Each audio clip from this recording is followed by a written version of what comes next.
tu veux faire un business profitable, tu as besoin d'avoir des gens qui aiment ton produit et qui vont le racheter. Et nous, quand on n'a pas ce taux de rachat, on kill les produits. Cimetière, poubelle.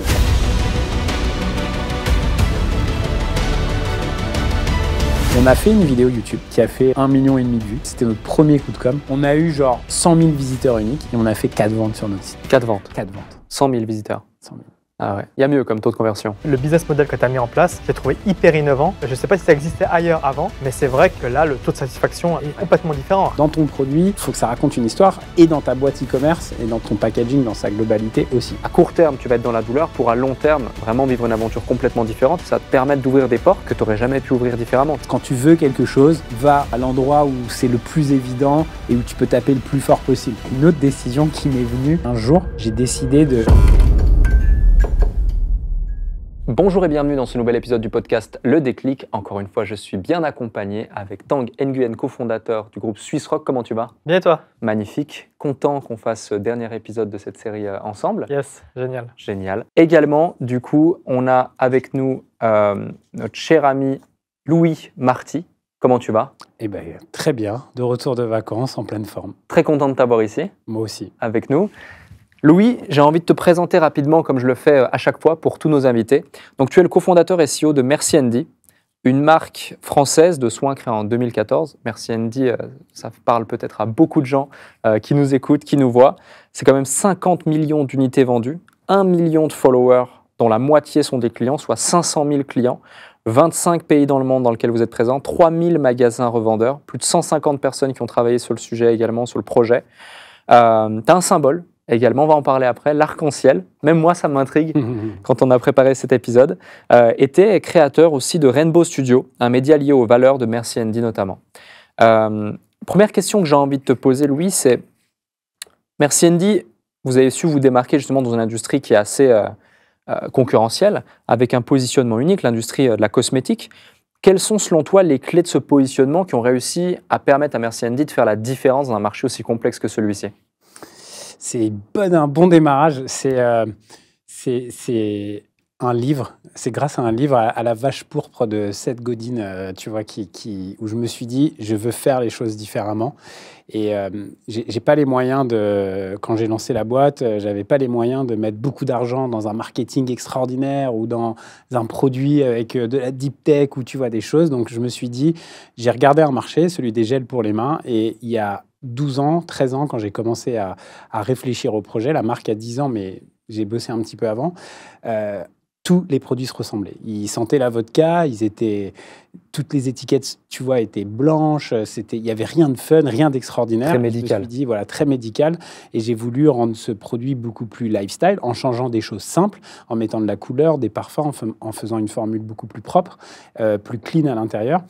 Et en cassant tous les codes. C'était un produit qui était vendu exclusivement en pharmacie et un peu en grande distribution. Nous, on est allé chez Colette, tu vois, qui était un magasin, un concept store très tendance à Paris, qui a fermé depuis. C'est notre première boutique. Et depuis, après, autour de ça, on a créé une vraie marque.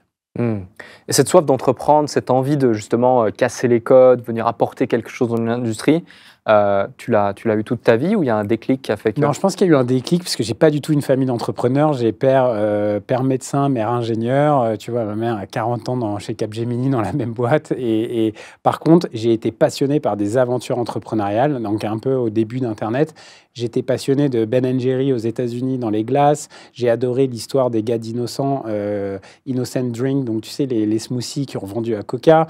Voilà, j'ai eu vraiment... Et je me suis rendu compte que c'était à chaque fois des biens de grande consommation, donc les glaces, les smoothies, et je me suis dit, tiens, le marché de la beauté, aujourd'hui, il a beaucoup changé, mais il y a 10 ans, l'entrepreneuriat, il était moins accessible qu'aujourd'hui, parce que tu avais des barrières industrielles, c'était un peu moins facile sur les réseaux, mais les vraies barrières étaient surtout industrielles. Tu ne pouvais pas arriver et dire... je veux faire 1000 produits comme ça. Il fallait en faire 50 000. Donc, ça demandait beaucoup de cash et beaucoup de risques. Aujourd'hui, ça a changé. Mais c'est plus des histoires autour de moi, sur les réseaux, pas forcément dans mon entourage, dans mon premier cercle, qui m'ont donné envie d'entreprendre. C'est pour ça qu'aujourd'hui, j'adore faire des podcasts, participer dans des écoles, dans des conférences pour rendre l'appareil un peu. Tu vois. Ouais, Complètement. Inspirer à ton tour, créer des déclics, finalement. Des déclics, c'est ça. Et du coup, tu te poses ces questions, tu te dis, OK, je dois trouver un marché, un produit, ça m'inspire tout ce que je vois. Pourquoi spécifiquement l'industrie des gels pour les mains? C'était pour nous le plus évident.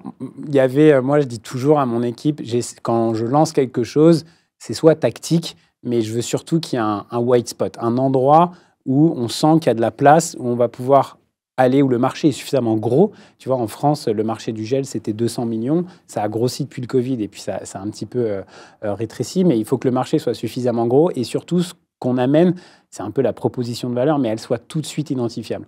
Et nous, quand tu mettais dans un rayon de gel, peu importe que ce soit chez Carrefour, Sephora ou chez Colette, on n'avait pas de concurrence. Et encore aujourd'hui, quand on pense à Merci Andy, on dit c'est qui les concurrents? C'est difficile parce qu'on a un positionnement de marque qui est jeune, Gen Z, TikTok. On fait on fait des produits pour les mains, mais aussi le corps et le visage. Donc on essaye. Moi, j'adore quand on n'arrive pas à me dire qui sont tes concurrents et moi-même, je ne sais pas répondre. Donc, c'est white spot, tous les produits se ressemblaient et l'évidence, elle était flagrante qu'on allait être différent et être cette fameuse vache pourpre. Donc, vous arrivez différent, c'est-à-dire vous mettez de la couleur, de l'odeur, du fun. J'ai pris le truc classique du marketing, le mix marketing, tes 4P, ton produit, ta distribution, ton prix. Et j'ai oublié le dernier, attends, prix, produit, promotion et communication. Okay. Donc, je change tout, tu vois. Je prends tous ces éléments du marketing. Donc, le prix, je suis plus cher. Aujourd'hui, je suis peut-être 10 fois plus cher qu'un gel hydroalcoolique classique parce que j'ai des parfums faits en France, j'ai des émollients, il y a plein de produits naturels que j'utilise à l'intérieur. La distribution, je dis non à la pharmacie. Je ne veux pas être un produit médical, je veux être un produit lifestyle, fun et cosmétique à terme. Donc, je vais voir des super concept stores, des chaînes de boutiques, tu vois, un peu branchés, des concept stores pour finir chez Sephora. Et aujourd'hui, on est un des produits en volume qui se vend le plus chez Sephora en Europe. La communication, idem, je change tout. Je ne parle pas de discours moralisateur, il faut se laver les mains, les bactéries, les germes. On en fait un vrai produit d'amour, de love, de care. On tutoie les gens et on fait une très bonne expérience client. Et c'est là où l'histoire, elle est née. J'imagine un gros boom pendant la période Covid. Ouais, le Covid, on pourra en parler, mais c'est à double tranchant pour nous. C'est 9 mois de février 2020 où j'étais chez un ami à Barcelone. Je regarde notre Google Analytics et je ne comprends pas ce qui se passe. Je dis à l'équipe, mais attends, on n'a pas de pub télé en ce moment. Qu'est-ce qui se passe? Tu vois, est-ce qu'on a fait une campagne où je ne suis pas au courant? Je vois des dizaines et des centaines de milliers d'utilisateurs sur notre site. C'était vraiment autour du 15-18 février 2020. Et de là à décembre 2020, j'ai quasiment pas dormi. Dormi que au bureau, travail, je rêvais de gel hydroalcoolique la nuit, comme ça, je nageais dans des piscines de gel, mais c'était très intense. Après, voilà, des super effets court terme, des effets moyen terme plutôt complexes à gérer, parce que énormément de monde qui arrive sur le marché avec des produits qui te saccagent les prix, et tu vois, le marché, en fait, n'a plus aucune règle. Et là, on sort de cette phase-là, où finalement, il y en a très peu qui sont restés, on retrouve notre place, et on continue de gratter des parts de marché. On y reviendra sur la partie justement de la pandémie parce que c'est quand même dingue. Plus de 1000% de croissance de vente, ça explose en 24 heures. Ouais, c'est fou. Donc, et après, ça se suit, réaction en chaîne. On a fait en une semaine ce qu'on vendait avant vraiment sur le channel e-commerce en un an, quoi, tu vois. Donc, c'était des milliers de commandes bloquées à notre entrepôt. On ne savait pas quoi faire. Tu vois, on avait des références sur notre Shopify où on ne traquait pas les stocks sur notre e-commerce parce qu'on en vendait tellement. Et là, enfin, tu vois, c'était vraiment une gestion hyper complexe. Aussi avec les autorités en France, en Belgique, parce qu'on était un gros vendeur de gel. Donc, on a répondu à des appels publics. Moi, j'ai eu Bruno Le Maire à l'époque, qui était ministre de l'économie et de la DGCCRF, donc qui contrôlait la qualité de produits pour essayer de mettre des choses en place. Donc, hyper excitant. Beaucoup de pression aussi de la part de personnes autour qui, tu vois, BFM qui nous a appelés pour voilà, tu vois, alors ça se vend comme des petits pains le gel, tu t'enrichis, enfin, voilà, beaucoup de sujets de communication aussi à gérer en plus de supply chain et d'approvisionnement qui étaient hyper complexes, quoi. Clairement. Et là, tu parles de vente en ligne, certes, mais tu vends un produit physique. Ouais. Donc, il faut gérer la livraison, il faut gérer la production, il faut Exactement. appeler tes fournisseurs, tes producteurs. Enfin, je ne sais pas si vous aviez tout en propre et vous produisiez vous-même ou si vous aviez des partenaires, mais ça doit être dingue de devoir gérer ça du jour au lendemain. On a été en rupture, évidemment, mais on avait quand même pas mal de stock. On a aussi, tu vois, on avait vendu en janvier, février, nos retailers, donc nos partenaires, je pense à Sephora, Nocibé, Monoprix en France, avaient du stock, mais leurs magasins étaient fermés. On est allé rapatrier le stock chez eux pour le vendre en ligne. Donc, on leur a fait des avoirs. On leur a dit, nous, on enlève le chiffre d'affaires chez vous. Et on a pris comme prétexte, c'était pas purement économique. C'était, on a envie de servir nos clients qui achètent en ligne. Et ils l'ont compris, on l'a fait, on a récupéré des produits. C'est pas pour nous jeter des fleurs, mais on a eu des propositions de pays, tu vois, des gens en Allemagne, au UK, qui nous rachetaient l'intégralité de notre stock très, très cher. Moi, j'aurais pu le faire mi-mars, j'aurais été tranquille. J'attendais mes autres produits en juin et en attendant, je me reposais à la campagne. On n'a pas fait ça. On a servi nos clients fidèles. À la réouverture des magasins de Sephora, tu te souviens, après le confinement, quand les magasins ont commencé à réouvrir, on a mis notre stock là-bas. Mais ouais, c'était fou. J'ai jamais autant appris que cette période-là. C'est hyper intéressant le sujet que tu évoques là, où tu as des propositions d'achat de grandes quantités par d'autres pays, etc. Ouais. Alors certes, déjà, c'est une bonne chose que d'avoir privilégié votre marché, vos clients fidèles, etc. Mais même si on pourrait penser qu'à court terme, c'est une bonne décision d'un point de vue purement entrepreneurial de se dire j'accepte de vendre 50% plus cher, par exemple, mon stock, la réalité, c'est que ce n'est pas forcément de la meilleure décision parce que tu perds la confiance de ton marché. Le fait que le marché explose, il y a plein de nouveaux consommateurs qui vont découvrir ta marque, qui vont rester consommateurs par la suite également. Donc, on reviendra sur cette période Covid-pandémie parce que c'est vraiment quelque chose, je pense, qui a été marquant pour la boîte et pas que, pour l'ensemble. Mais pour revenir sur l'histoire, tu es cofondateur. Vous êtes 2 associés, 3, explique-nous. 2 associés. Ouais. On reste ensemble, on est 2 associés, on reste ensemble jusqu'en 2019, été 2019. On n'avait plus envie de bosser ensemble. Gros déclic pour le coup. Moi, j'en ai eu un et lui aussi. Et il y a un soir, je l'invite à dîner chez moi et je lui dis, mec, on est restés très copains, mais on ne peut plus bosser ensemble. Et il me dit, ouais, je suis d'accord. Donc, pendant Covid non, juste avant. Ah, juste avant. C'était début 2019 et tu vois, le temps de trouver... Tu as fait un bon deal. Ouais, j'ai fait un bon deal. Après, il a gardé des shares. Donc, il a fait... Non, il a gardé des actions dans la boîte. OK. En gros, on était 3 associés majoritaires. Il y avait moi, Roland, et mon fonds d'investissement qui est Utopia, qui a investi à peu près 4 millions chez Merci Andy. Et eux étaient... Débrouillez-vous. Vous êtes OK, que ça soit l'un ou l'autre, ça nous va. On connaît les forces de l'un et les faiblesses de l'autre, débrouillez-vous. Et donc, Roland, tu vois, on s'est assis ensemble et on a trouvé une solution qui était de dire, moi, je faisais tout ce qui se voyait dans la marque, justement la marque, les produits, la communauté et la partie commerciale. Et lui était plutôt... make it happen, le fait que ça fonctionne, que les produits soient de bonne qualité, livrés à temps et en heure, la finance, le cash, la gestion des stocks. Des choses très très importantes quand tu fais des produits, mais qu'on a jugé plus facilement remplaçables par un super recrutement, un super directeur des opérations, CEO, et c'est ce qu'on a fait. On a recruté un super CEO et un directeur des opérations. Et globalement, je pense que moi, j'étais plus motivé à rester. Lui avait pris plus de passion dans la crypto, dans les finances à l'époque. Donc, finalement, très rapidement, on s'est mis d'accord, tu restes. Et après, on a négocié la suite. Et il a gardé des actions parce qu'il est sorti un petit peu. On lui a racheté une partie de ses parts, mais il est quand même resté présent. Et il est board member aujourd'hui et ça se passe très bien. Donc, on peut se séparer de son associé, opérationnellement en tout cas, de manière positive. Voilà, c'est un peu le message. On entend souvent les histoires d'associés qui se déchirent.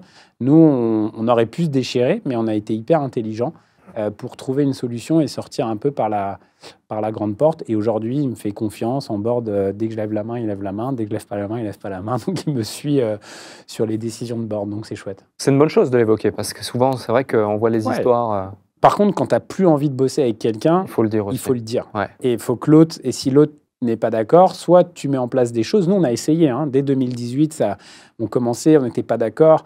tu vois, on était une petite trentaine dans l'équipe et c'était papa-maman dans le management, c'était pas clair. C'était comme des enfants avec des parents. C'était si lui dit non, je vais aller voir l'autre pour essayer de négocier. Et si les deux sont pas d'accord, là, ça y est, c'est cata dans la boîte. Tu vois, les choses n'avancent plus. Il n'y a plus une vision claire. Donc, on a essayé de faire du coaching, on a essayé de discuter, on a essayé de vraiment se splitter les choses. Mais 2019, il y a eu un craquage de nous deux et on a dit stop, on trouve la solution. Ce qui est plutôt une bonne chose. Parce que j'ai trouvé ça assez sain, en fait, dans l'approche, comment on l'a fait, tu vois. J'ai envie de rebondir sur un sujet que tu as évoqué tout à l'heure. Tu parlais de l'expérience client. Ouais. Et tu vois, donc, moi, je m'imagine prendre un gel hydroalcoolique, l'ouvrir et le mettre sur mes mains. Et du coup, c'est une action qui paraît assez simple, qui est anodine. Et je pense que nos auditeurs également se posent la question, comment, pour un objet, on va dire, du quotidien, aussi simple, entre guillemets, tu arrives à augmenter, amplifier l'expérience client. Alors, est-ce que, justement, l'expérience client, elle ne va pas uniquement, comment dirais-je, concerner le produit en tant que tel, mais l'ensemble de la chaîne, justement, de la commande, la livraison, etc., toute l'expérience, la communication et autres, j'imagine, mais ne serait-ce que sur la partie produit. Écoute, c'est simple. Moi, c'est un mot que j'adore dans le métier dans lequel on fait, mais qui est valable dans beaucoup de métiers, c'est la surprise. J'adore créer la surprise. La surprise, la définition, elle est simple, c'est de créer une émotion inattendue. Ça veut dire, et évidemment, c'est mieux qu'elle soit positive quand on fait du business. Mais j'ai quelques exemples de super clients qui ont vécu une très mauvaise expérience, et parce qu'on a été très bon dans le service client, dans la manière dont on a géré, souvent, ça devient tes plus forts ambassadeurs après. Mais on pourra en reparler. Donc, notre objectif, c'est de créer une surprise. Vraiment, d'essayer de déclencher un kiff, un sourire, parfois de l'émotion positive, tu vois, sur du contenu digital qu'on peut mettre sur les réseaux. Donc, comment on va faire pour créer cette émotion? Comment on va faire pour là où il s'y attend pas, le client, ou elle, parce qu'on a beaucoup de clientes. Et ça va passer par une blague sous l'étiquette, le packaging, tu vois, un élément qui n'était pas visible, mais tiens, en plus, cette marque, elle est végane. En plus, ce produit, il est made in France.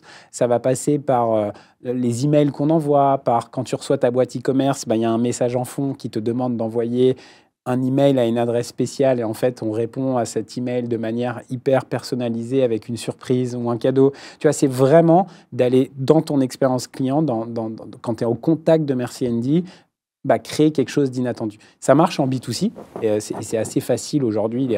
Les marques, tu vois, elles sont surprenantes, mais ça marche aussi en B2B.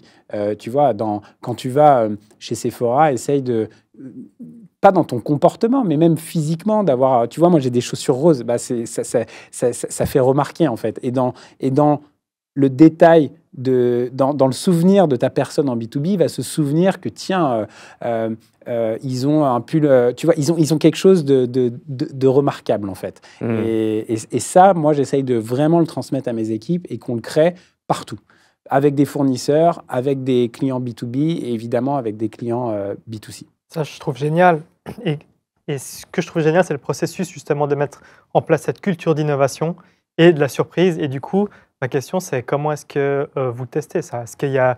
Vous les testez sur un échantillon de clients systématiquement? Est-ce qu'il y a des tests tous les jours sur des projets pilotes? Comment est-ce que vous faites? Ouais, on teste. Par exemple, tu vois, les boîtes e-commerce, c'est quand même un gros sujet de se dire qu'est-ce qu'on fait dans... Parce qu'en fait, c'est ton premier média, le packaging, tu vois. Avant toute chose, notre but, c'est de vendre des produits. Et donc, si tu peux faire des super pubs ou des super campagnes avec des influenceurs qui tu veux, mais si ton produit ne raconte pas quelque chose, ça ne marche pas, tu vois. Donc, dans ton produit, il faut qu'il y ait...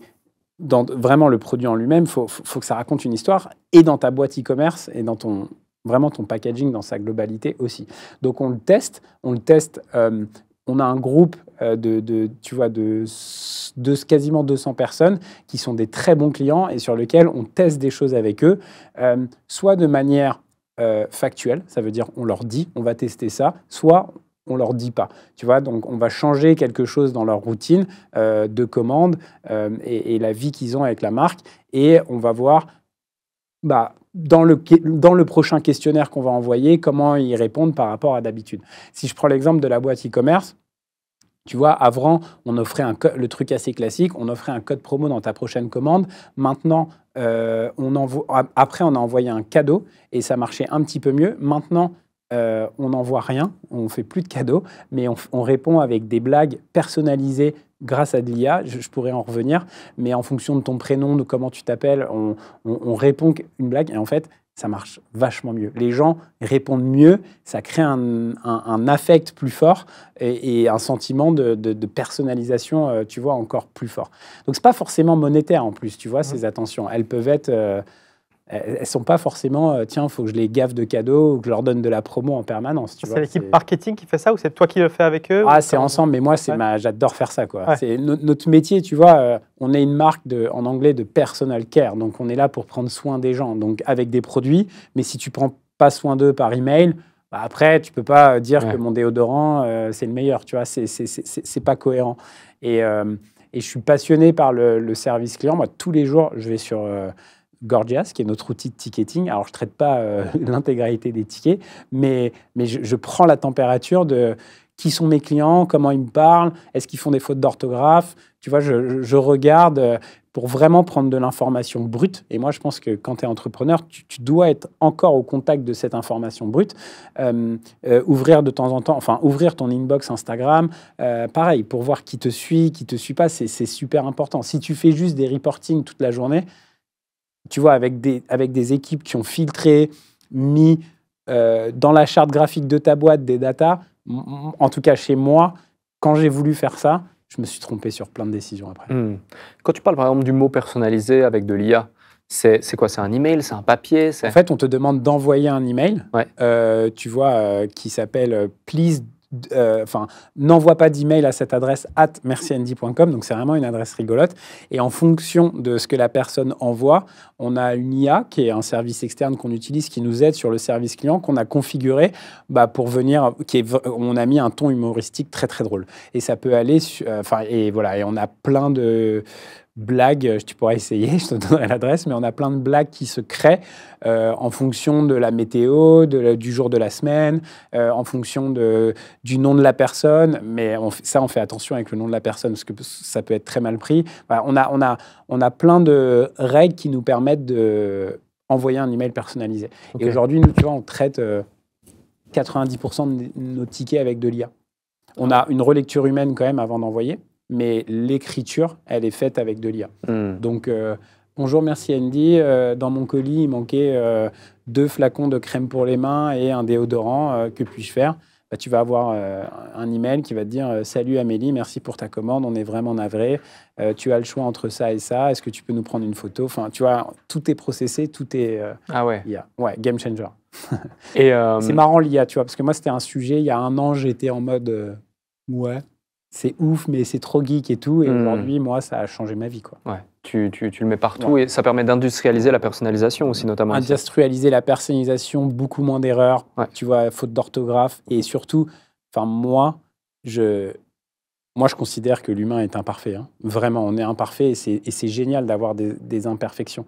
Mais moi, ce que je déteste avec mes équipes, c'est, je ne sais pas dans vos business, mais tu vois, quelqu'un qui vient faire une erreur, qui a l'humilité de le reconnaître que c'était une erreur, déjà, c'est rare d'avoir des personnes qui sont... Souvent, l'humain va avoir tendance à cacher son erreur, pas la montrer ou la contourner. Donc déjà, avoir quelqu'un qui dit « voici mon erreur », c'est déjà une preuve de grande sagesse et d'intelligence pour moi. La deuxième étape, c'est quelqu'un qui va corriger son erreur. Et la troisième étape, c'est quelqu'un qui ne va plus jamais la refaire. Et moi, c'est ce que j'adore chez... Enfin, moi, j'essaie de recruter des gens comme ça, des gens qui sont capables de faire ces 3 étapes-là. Reconnaître ses erreurs, la corriger et surtout mettre un plan d'action pour plus jamais la refaire. Un peu la courbe d'apprentissage. Et ça, l'IA, c'est tout le temps comme ça. Tu vois, c'est pour ça que, en fait, quand tu as expliqué à une intelligence artificielle, non, c'est pas ça, c'est ça qu'il faut répondre, il répondra tout le temps de cette manière-là.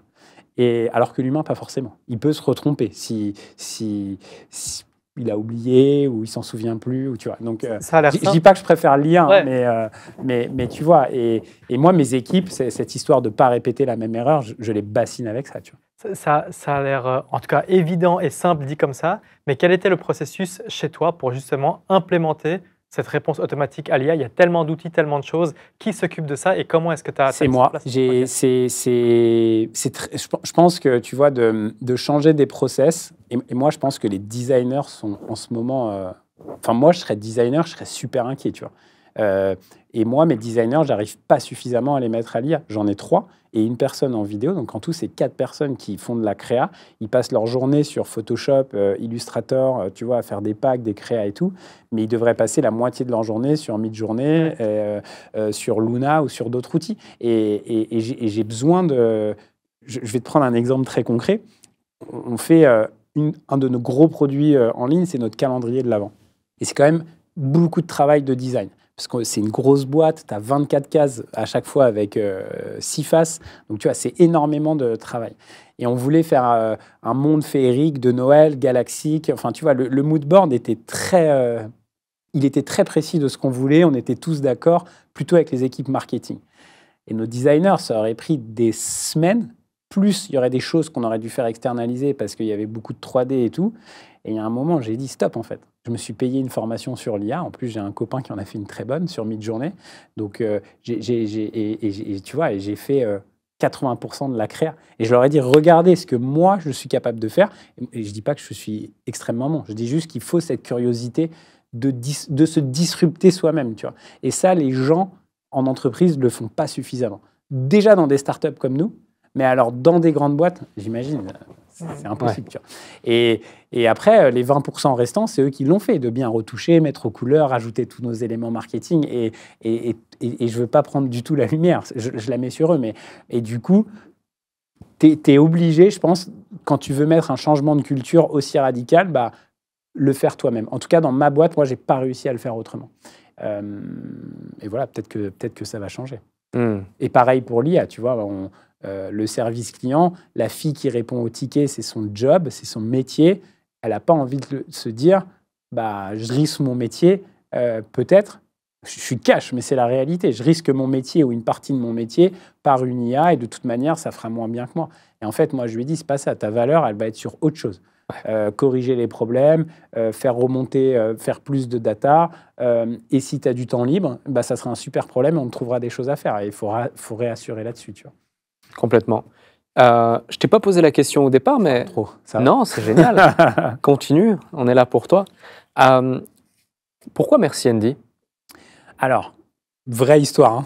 C'est un petit moment déclic. Au début, quand on s'est lancé, c'était donc un gel pour les mains, sans parfum et hyper classique. C'était juste un beau packaging avec une formule bien. Et on l'avait juste appelé Handy, H-A-N-D-Y. Pourquoi ? Cours de marketing classique, il faut un nom court, facilement prononçable à l'international et on comprend un petit peu ce que ça veut dire. Dans handy, il y a hand, il y a le mot main. Handy, ça veut dire pratique à portée de main en anglais. Il y avait un côté un peu, même si on ne l'a jamais fait, mais tu vois, on personnifiait un petit peu le mot handy. Je te dis ça, on avait produit 500 produits, on les vendait dans 3 boutiques, tu vois, à côté de notre école où on a commencé notre aventure. Et un jour, je sais pas, on avait fait 2000 € de chiffre d'affaires, on reçoit un courrier de Handy Bag, les sacs poubelles. Tu vois, il y a une marque très grosse, je sais pas, peut-être, je crois que c'est Procter & Gamble, de Handy Bag, les sacs poubelles, qui nous mettent en demeure de changer le nom parce que Handy, est, dans la classe dans laquelle on l'avait protégé, était pris. Et nous, on flippe, tu vois. Nous, on avait 5000 € sur le compte. On se dit, voilà, qu'est-ce qu'on fait? On prend un avocat? Non, allez, on change. On voulait garder le mot Handy. On a rajouté merci. Donc, quelques mois après s'être lancé, mais la marque n'avait pas de valeur. Pour 2 raisons. La première, c'est que on voulait ramener le côté français. C'était assez important pour nous de vouloir ramener le côté français. Et merci, c'est un mot... honnêtement, dans beaucoup de langues et de beaucoup de pays, les gens le comprennent. Tu vas aux US, ils savent merci. Dans l'Asie, le merci, tu vois, on connaît le mot merci, je pense, plus que bonjour. Les gens connaissent plus merci dans le reste du monde. Et la deuxième, c'est que moi, j'adore la gratitude. Ça paraît un peu bullshit comme ça, mais je sais pas, j'ai une famille où on se remercie beaucoup, peut-être trop parfois. Et la gratitude, c'est vraiment c'est le nom de ma boîte, de ma holding d'ailleurs, Gratitude, mais c'est le nom, c'est vraiment un nom qui me tient à cœur, tu vois, quand je prends le métro et ou que je tiens la porte dans le métro, que la personne me dit merci, ça change ta journée. Je sais pas si, tu vois, t'es en voiture sur une autoroute, puis tu laisses passer un motard et quand il soulève son pied pour te dire merci, je trouve que ça change ta journée. Si le gars trace et qu'il te dit rien ou le gars te dit merci, c'est pas pareil, tu vois. Tu te dis, bah, le prochain motard, je le laisserai passer encore plus. J'aime bien l'exemple du motard. Et voilà, on a rajouté le mot merci, ça sonnait bien et je suis super content. En fait, je remercie Andy Bag de nous avoir envoyé ce courrier parce que ça a été un déclic pour nous, justement. Et un autre point qui n'a rien à voir avec Merci Andy, mais on parlait d'arc-en-ciel au tout début. Ça m'intrigue. Pourquoi l'arc-en-ciel? Alors, on pourrait penser que, tu vois, c'est le côté LGBT inclusif et tout. Oui, ça l'est, mais c'est pas du tout la raison première. Tout ça, c'est arrivé. On est quand même une marque très inclusive sur le média qui s'appelle le Rainbow Studio, justement, sur TikTok. Tu vois, on a typologie de personnes qui sont ultra différentes et on en est hyper fiers. C'est plus la symbolique autour de l'arc-en-ciel. On va dire la partie visible de l'arc-en-ciel, c'est que nous, on est une marque très colorée, donc on a des produits colorés, donc l'arc-en-ciel, il y a beaucoup de couleurs. Mais moi, ce que je préfère, c'est plutôt la partie subjective, voire un peu spirituelle de l'arc-en-ciel. Tu vois, c'est naturel, un arc-en-ciel, et en fait, c'est fou. Tu te dis, mais attends, d'un coup, il y a... ce truc transparent, donc déjà il y a ce concept de transparence, un arc-en-ciel c'est transparent, tu vois au travers, et de multicouleurs, tu vois, dans un paysage quand même, c'est surprenant. Enfin moi, à chaque fois qu'il y a un arc-en-ciel, en tout cas je suis très surpris. La deuxième, et en fait si on va derrière ça, c'est justement, il n'arrive pas n'importe quand l'arc-en-ciel. Et moi c'est ce moment précis que j'aime, et c'est ce moment précis qu'on essaye de créer, c'est un changement d'état émotionnel. Et en l'occurrence, l'arc-en-ciel a un changement d'état climatique. Tu vois, il vient de pleuvoir énormément, en général, et il y a du soleil en même temps ou dans les quelques secondes après. Et je trouve que c'est un bon résumé de ma vie, mais aussi celle de millions de personnes. C'est qu'il y aura toujours du soleil après, tu vois, il faut continuer d'y croire. Et ce changement d'état, justement, entre la pluie, le gris, du coup, la colère, la tristesse, la peine, l'échec, bah, si tu te concentres et que tu y crois, il y aura forcément un moment du soleil, du ciel bleu, de la joie, du sourire et de la réussite. Tu vois. Et j'aime beaucoup ce symbole de l'arc-en-ciel pour ça. Je trouve assez fascinant. Là, on parle de gel hydroalcoolique. Ouais. C'est hyper banal quand même. Et tu n'as pas parlé une seule fois pour l'instant des caractéristiques du produit. Mais par contre, là, tu rayonnes sur la partie branding. Ce que je me dis, c'est que c'est hyper inspirant pour les entrepreneurs, en fait, pour n'importe quel produit, en fait. Cette faculté à être hyper créatif dans le service client, le branding, le marketing et la façon de communiquer, en fait, change complètement, en fait, le produit. C'est intéressant ce que tu dis. Pour le produit, c'est la base. Tu vois, et peut-être j'en parle pas assez, mais pour moi, si tu as un mauvais produit, tu n'auras pas de rétention. Le marketing, ça va servir surtout à ce que tes gens t'achètent une fois ou forcer, on va dire, des gens, donc t'achètes la première fois, pardon, ou alors forcer des gens qui étaient pas suffisamment convaincus de ton premier produit et donc du coup, tu vas faire un bon marketing pour essayer de les ramener continuer de les ramener dans tes ventes et dans tes chiffres. Mais en fait, ce qui compte, c'est le produit. Nous, si on est fier de nos produits, et il y en a sur lesquels on s'est trompé, mais nos gels, on sait qu'il y a des gens, ça fait 6 ans qu'ils achètent notre gel, le même, plusieurs fois par mois, quand ils vont dans leur Monop ou dans leur Sephora. Et donc, c'est ça qu'on cherche, en fait, c'est de la rétention, tu vois. Si tu veux faire un business profitable, parce qu'aujourd'hui, on cherche tous à faire des business profitables, l'ère a un peu changé, on cherche à faire des business qui sont bons, bah, tu as besoin d'avoir des gens qui aiment ton produit et qui vont le racheter, tu vois. Et nous, quand on n'a pas ce taux de rachat, on kill les produits, cimetière, poubelle. Quelle est la barrière à l'entrée? Je me pose la question ouvertement, mais justement de vos produits. Si par exemple, je veux me lancer demain sur ton marché, bah, j'achète ton produit et puis j'essaie de le copier.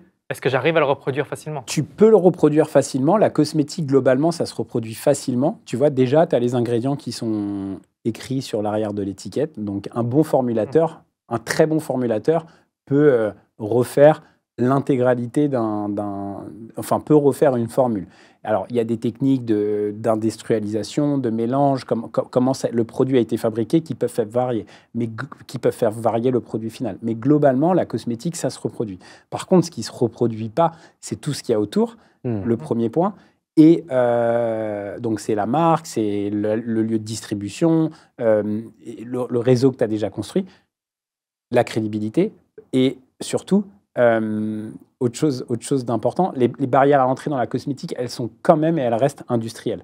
Aujourd'hui, il faut quand même, pour faire un bon produit, plusieurs dizaines de milliers d'euros. Donc, ça peut être très accessible par d'autres. Mais tu vois, nous, on fait un produit, ça nous coûte minimum 50 000 euros sans la production. Tu vois, vraiment de tests, de qualité.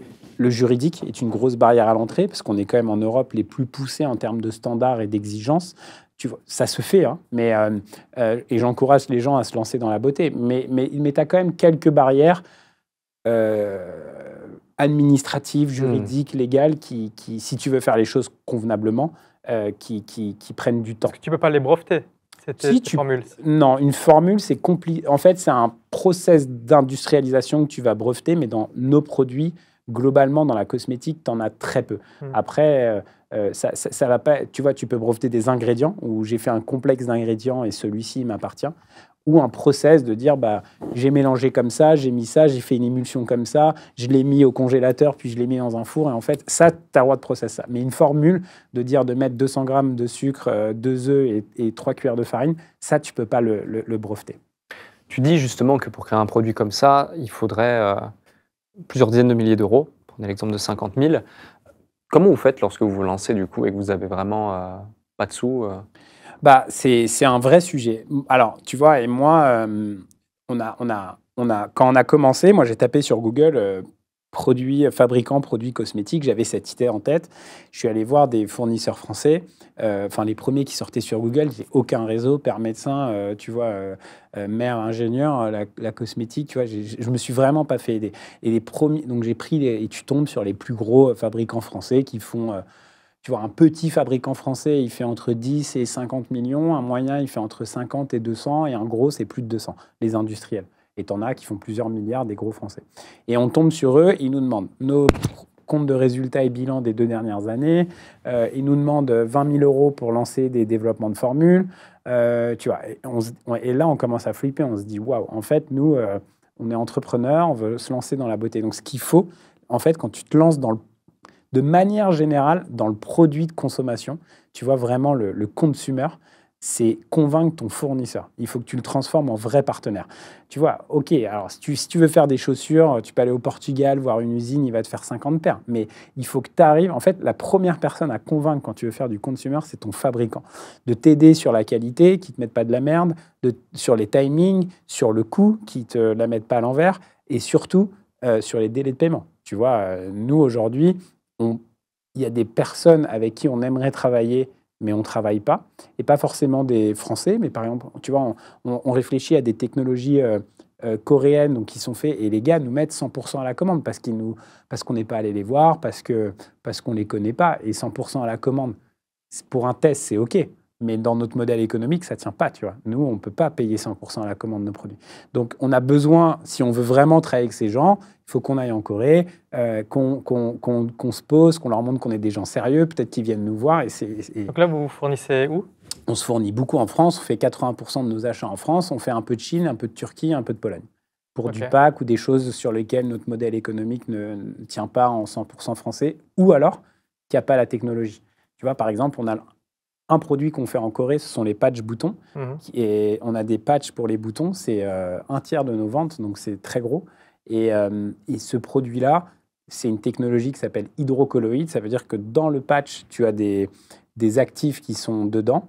Et on a fait des formes, donc on a fait des cœurs, des étoiles, parce qu'on ne veut pas faire un patch comme tout le monde. On veut vraiment que quand tu as un patch, on se dise, tiens, c'est le patch de Merci Andy, c'est la vache pourpre différente de toutes les autres vaches. Ça, on l'a fait en Corée. Tu vois, par exemple, parce qu'en France, il n'y a pas la technologie. Ça nous coûte très cher. Tes clients sont sensibles au fait que ce soit made in France ou pas? Je pense pas. Non. Non, parce que nos clients sont les jeunes et qu'ils ils chopent beaucoup sur Shein ou Shein. Tu vois, Ouais. on n'a pas une clientèle qui est sensible au Made in France. Moi, le Made in France, j'adore. Je trouve ça positif. Après, ce qui m'embête dans le... Je ne vais pas dire le mot greenwash, enfin Made in France washing, mais c'est plus... Tu vois, fabriquer... Moi, en fait, ce qui m'importe, ça va plus être l'impact environnemental des cargos et tu vois, quand tu fais importer, bah voilà, nous, il y a des packaging qu'on fait importer de Turquie, on les fait venir par bateau ou par route, bah c'est du CO2, tu vois, tu crames un peu de kérosène pour faire tout ça. Maintenant, une marque qui fait 100% made in France, mais qui fait 80% de son chiffre en Chine, j'en connais plein. Bon, ok, made in France, ils vont faire travailler des Français, mais moi, je suis très heureux de faire aussi travailler des familles turques ou des familles chinoises. C'est des super entrepreneurs et des familles françaises, parce qu'on fait encore une fois beaucoup d'achats en France. Donc, c'est plus, tu vois, le made in France, je le vois si tu produis. En fait, c'est plus la production locale ou semi-locale, ça veut dire, tu vas produire en Europe, mais produire 100% en France pour aller faire 80% de ton chiffre en Chine, je ne sais pas si c'est très cohérent. Ça fait un peu un patriotisme économique sur lequel moi, je ne suis pas forcément méga à l'aise. Parce que là, vous êtes B2B ou uniquement B2C? Nous, on vend en partie au magasin. Donc, on va dire B2B, Sephora, Monoprix, mais on a des chaînes aux États-Unis. Et eux, justement, ne sont pas sensibles au fait que ce soit Made in France Non. Non? OK. Nos clients américains, oui, ils sont contents, mais non. Quand tu regardes notre marque, on ressemble beaucoup plus à une marque américaine qu'une marque française. Tu vois. Et le Made in France, il marche pour des marques comme L'Occitane, tu vois, qui sont dans la tradition, l'héritage, la legacy d'être une marque française. Mais nous, ce qu'ils veulent, c'est qu'on ait des bons produits avec des technos ou des innovations qui sont top et qu'on fasse des TikTok qui cartonnent tout, quoi, tu vois. Et c'est OK, je l'assume, tu vois. Mais ouais, non. Et tu évoquais justement les patchs. Ouais. On a beaucoup parlé du gel. Ouais. À partir de quel moment, justement, vous avez mis en place une stratégie pour diversifier, avoir plus de produits? Tu évoquais le fait aussi que ça représente un tiers de vos ventes, colossal. Ouais. Ça peut être intéressant, justement, de... La diversification produit, en fait, nous, tu vois, pendant 4 ans, on a vendu que du gel. Et notre gel, il coûte 3 € TTC. Donc, t'imagines, pour faire un business en ligne, c'est déjà hyper complexe. Et si tu veux faire un business parce que panier moyen, enfin voilà, un peu les normes du e-commerce. Et pour faire un business en wholesale, bah, il faut énormément de volume. Parce que 3 € TTC, t'enlèves la TVA, t'enlèves la marge de tes retailers, qui est, pour donner une très grande échelle, entre 40 à 65% de ton prix. Donc derrière, il faut faire un vrai business de volume, tu vois. Et nous, on s'est dit, on ne veut pas aller en grande distribution parce que nos messages on aura du mal à les faire porter en grande distribution. Donc chez Carrefour ou chez Leclerc, on veut se concentrer sur des endroits où on va pouvoir exprimer notre marque, notamment la beauté sélective ou les concept stores ou des chaînes un peu plus lifestyle. Et donc, du coup, on s'est dit, on a 2 choix. Enfin, on avait 3 choix. Soit on va en grande distribution pour grossir. On faisait 2 millions d'euros de chiffre d'affaires. Soit on va en grande distribution. Mais tu vois, ça représentait déjà quasiment 2 millions d'unités, tu vois. Donc, un peu moins, 1,5 million. Soit on va en grande distribution. On a refusé. Soit on va à l'international, partout dans les mêmes chaînes, mais ça veut dire qu'il faut être capable de réécrire l'histoire, tu vois, le marketing qu'on avait fait en France, l'histoire qu'on avait racontée sur l'entrepreneuriat, bah, tout ça, il faut le refaire dans chacun des pays où tu veux aller, et ça demande quand même beaucoup d'argent. Ou alors, tu fais de la diversification produit. La réalité, c'est qu'on a fait un petit peu des deux, et on l'a fait en même temps. Donc, il y a une partie de notre argent de la levée de fonds, c'est au moment où on a levé les 4 millions d'euros, bah, il y a une partie de cet argent-là qu'on a cramé à faire un peu n'importe quoi parce qu'on a fait les deux en même temps. On a fait à la fois de la diversification et à la fois du lancement international.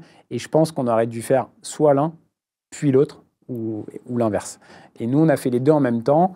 Et du coup, ça nous a quand même demandé pas mal d'argent. Donc, on a brûlé pas mal de capital pour faire ça. Et aujourd'hui, on a rééquilibré. On en est un peu au même niveau. Et tu vois, on fait 50% de notre chiffre d'affaires en France, mais on fait 60% en France, mais 40% à l'export, qui vont d'une partie de l'Europe, l'Australie, qui est un de nos gros marchés, et les États-Unis. OK. Voilà. Et donc, c'est au bout de 4 ans que tu diversifies. Ouais. Donc, vers 2017-2018, vous faites votre levée Ouais, et exactement. vous diversifiez. Exactement. OK. Et vous commencez avec... Et très compliqué parce qu'on se diversifie. Ouais. Donc, c'est très compliqué quand tu es monoproduit, connu pour le gel, que tu as le mot hand dans ta marque, tout le monde t'associe à un gel, que tu fais le travail de diversification en augmentant tes prix, parce que l'idée, c'était pas de refaire des produits à 3 euros, c'était de dire on va aller chercher plus de valeur. Donc, on a commencé à faire une crème pour les mains à 5 euros. Ensuite, on a fait un papier matifiant, des produits plutôt pour le sac à main, tu vois, parce que c'était là où on était connu, c'était pour être près des caisses et compagnie. Donc, on a un peu augmenté notre panier moyen jusqu'à aujourd'hui avoir des produits à 10, 15, 20 euros. OK. Et puis, tu crées tout ça et tu as un Covid qui te remet que la lumière sur tes gels. Ouais. Tu vois, donc en termes de marque, ça a été super complexe. C'était une aubaine financière, je ne le cache pas, mais marketingement, ça a été un nouveau challenge. Je veux dire, on vient de faire un travail pendant 3 ans, on a 2 ans et demi, on a levé des fonds sur ça et tout, et là, paf, on se reprend une vague que de gel. Donc ça y est, on va être recantonné à une marque de gel. Et du coup, post-Covid, on va dire 2020, fin 2021-2022, on a dû refaire un travail marketing sur l'ensemble de la gamme, tu vois, dans le merchandising et tout, parce qu'en fait, toute notre lumière était sur le gel, tu vois.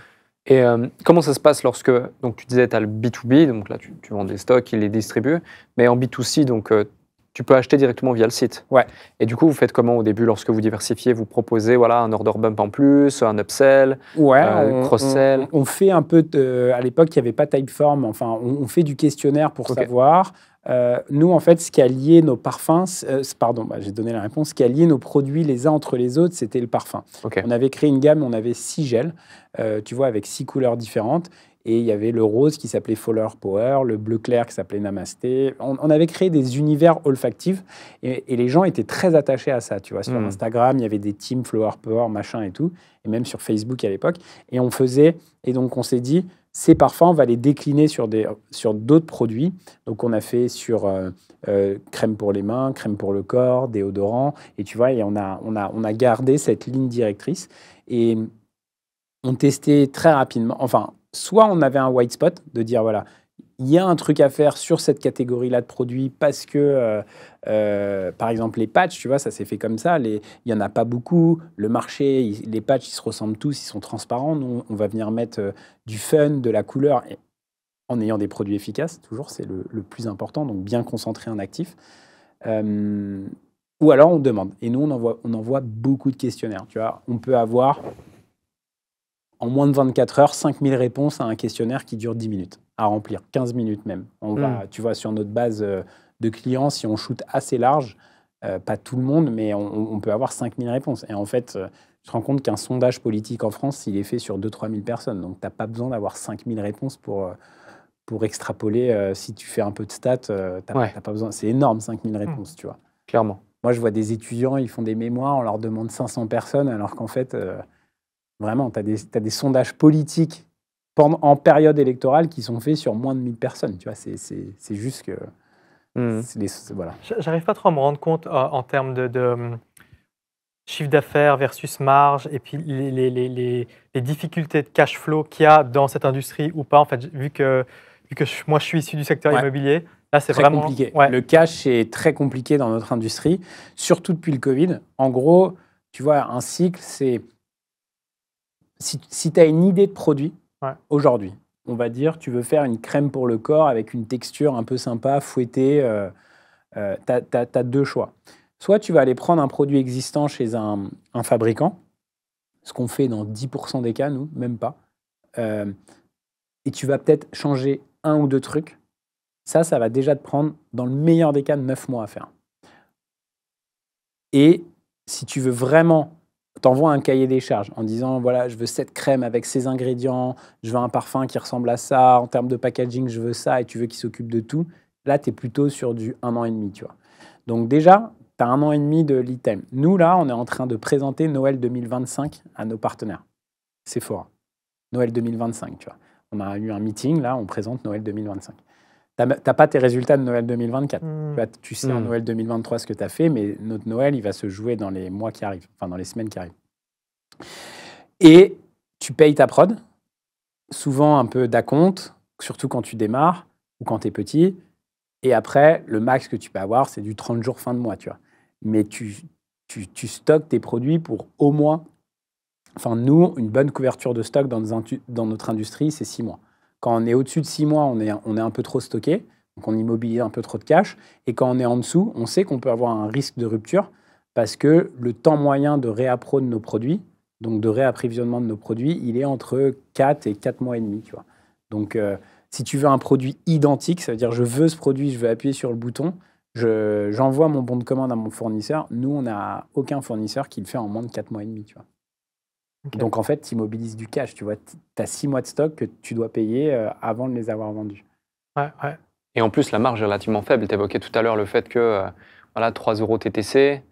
Donc en valeur, c'est faible. Après, l'industrie, c'est quand même, tu vois, enfin, on peut le dire. Moi, je peux le dire. Nous, on marge entre les plus petits trèfles, on fait 50%, et donc sur le prix hors taxe, et les plus grosses, on peut aller à 70, 75, tu vois, sur le prix hors taxe. Donc, c'est beaucoup. Là, tu parles de marge 1. Après. Je marge 1, sans la logistique. Okay. On utilise le même terme, marge 1. Tu vois, nous, on fait ça. Après, tu as ta marge 2.